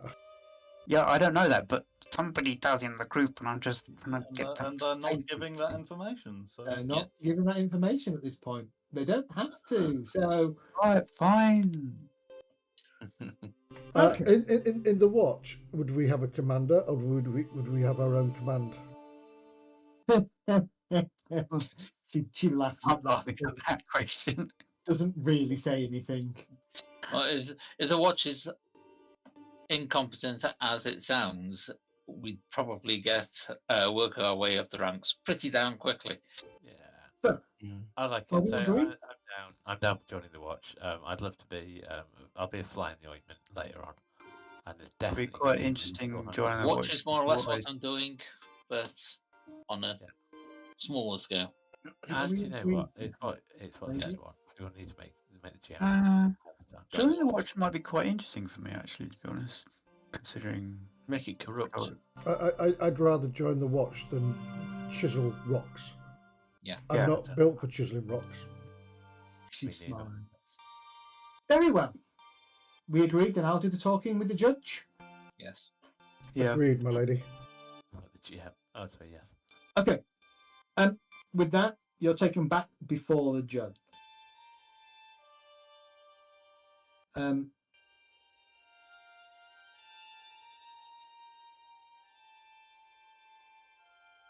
She declares to the judge that you're not directly contesting the charges, but notes that you certainly didn't start the fight. That claim that you really only acted in self-defense and unquestionably did not kill Foston the Fiery. After all, none of the party, none of this group here were found with bolts on their person, were they, Your Honour? And none of them are wealthy enough to own a crossbow. Certainly not at this stage. So, Look at Rembrandt. I'm not wealthy enough to own a crossbow.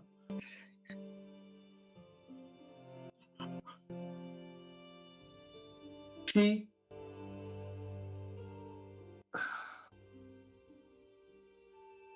She continues. The judge nods and listens, makes some notes.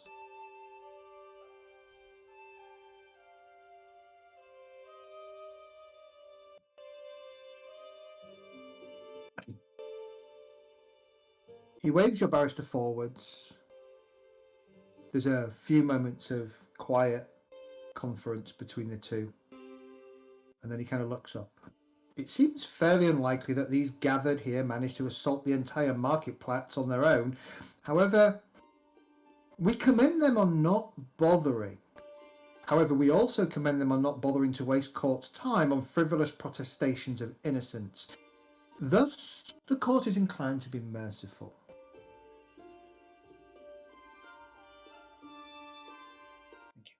After careful review of the evidence and circumstances surrounding this case, it is my view that those who had a hand in disrupting the peace of our fair town should also have a hand in restoring it. Therefore, I sentence you all to supervised duty on the watch in order that you may work off your debt to Ubersreik. This duty will commence tomorrow for a period not to exceed 3 years. Failure to carry out your new duty shall be looked at as treason to the Empire and is punishable by death. In Verena's name I so rule. Your case is concluded. Hensel, bring me a glass of Bordeaux. Cool. That went well.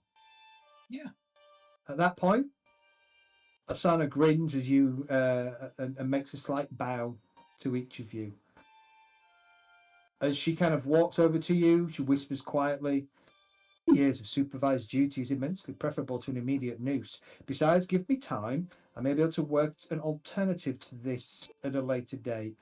Personally, I'm delighted with the outcome. After all, this is what we wanted. We didn't want you hung. No, that's too bad for you." At that, you are marched out of the court. Back. Sorry. As you're gathered by... so you are marched back to the barracks. Osana follows you, and just before you're led into the barracks and we end it for the evening, she looks at each of you and says, "I realise you feel unfairly punished, but my lady works in mysterious ways. Perhaps you're exactly where you're supposed to be.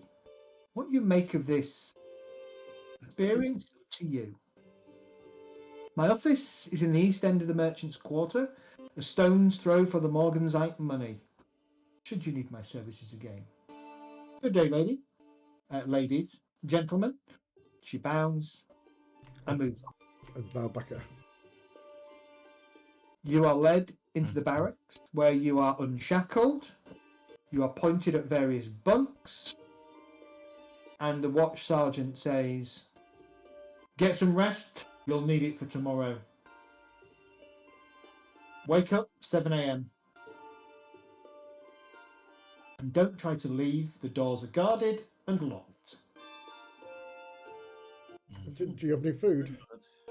You have breakfast in the morning. Yeah, they'll you haven't eaten since yesterday, No. so they will put a trestle table out in the middle of your barracks with some food and drink and stuff on. It's plain fare, nothing amazing. At that point, each of you have your weapons returned. Mm-hmm. What about armor for those that have What it? about my money? Yeah, Yeah. weapons and armor. What about my money? Wait, Yeah. I'd hidden, They'll in a- return your money. I'd hidden the money anyway, kind of inside myself, right? Oh, in your man purse. Well, bumper, yeah, one of the two. So, that was your brief introduction. Next week, we will pick up with you learning the ropes, Mm. finding out what it means to be a member of the Ubersreik Watch. Not the night watch. No. No. And I think there's going to be some similarities Dude. Yeah. And learning what the phrase "there's a fine for that" really means. That was really good. Everybody. We've joined the Ubersreik pyramid scheme, right? You have joined exactly. Yes. We just need I'm to gonna get off have that to bottom level pretty quick. I'm going to have to admit, I kind of remember this adventure. I think I must have played it. As soon as the brawl started and the carnival, I remember bits of it, and I remember joining the watch, and a couple of bits after it. But that's as far as I can remember. It's pretty much the plot of Guard, so. Say again? Not really, no. There's no It's dragon. not for guards. That's Yeah, super. not yet. That's standard. I mean, the map does look an awful lot like the Very That's patchy. Warburg. Yeah. Kind of a split city with a corrupt watch. I'm sure it'll be fine. I'm sure there won't be any dragons at all, right, Zed? No dragon. I'm really Oh, hope yeah. there aren't any dragons. They're walking boxes. I mean, I know that But there is a patrician. Sorry to detain I seem you. to remember something, but it was not a dragon. Remember that City Watch didn't have any money, that they actually didn't have any soles in their shoes. Yeah. So what's going to be interesting actually is the next section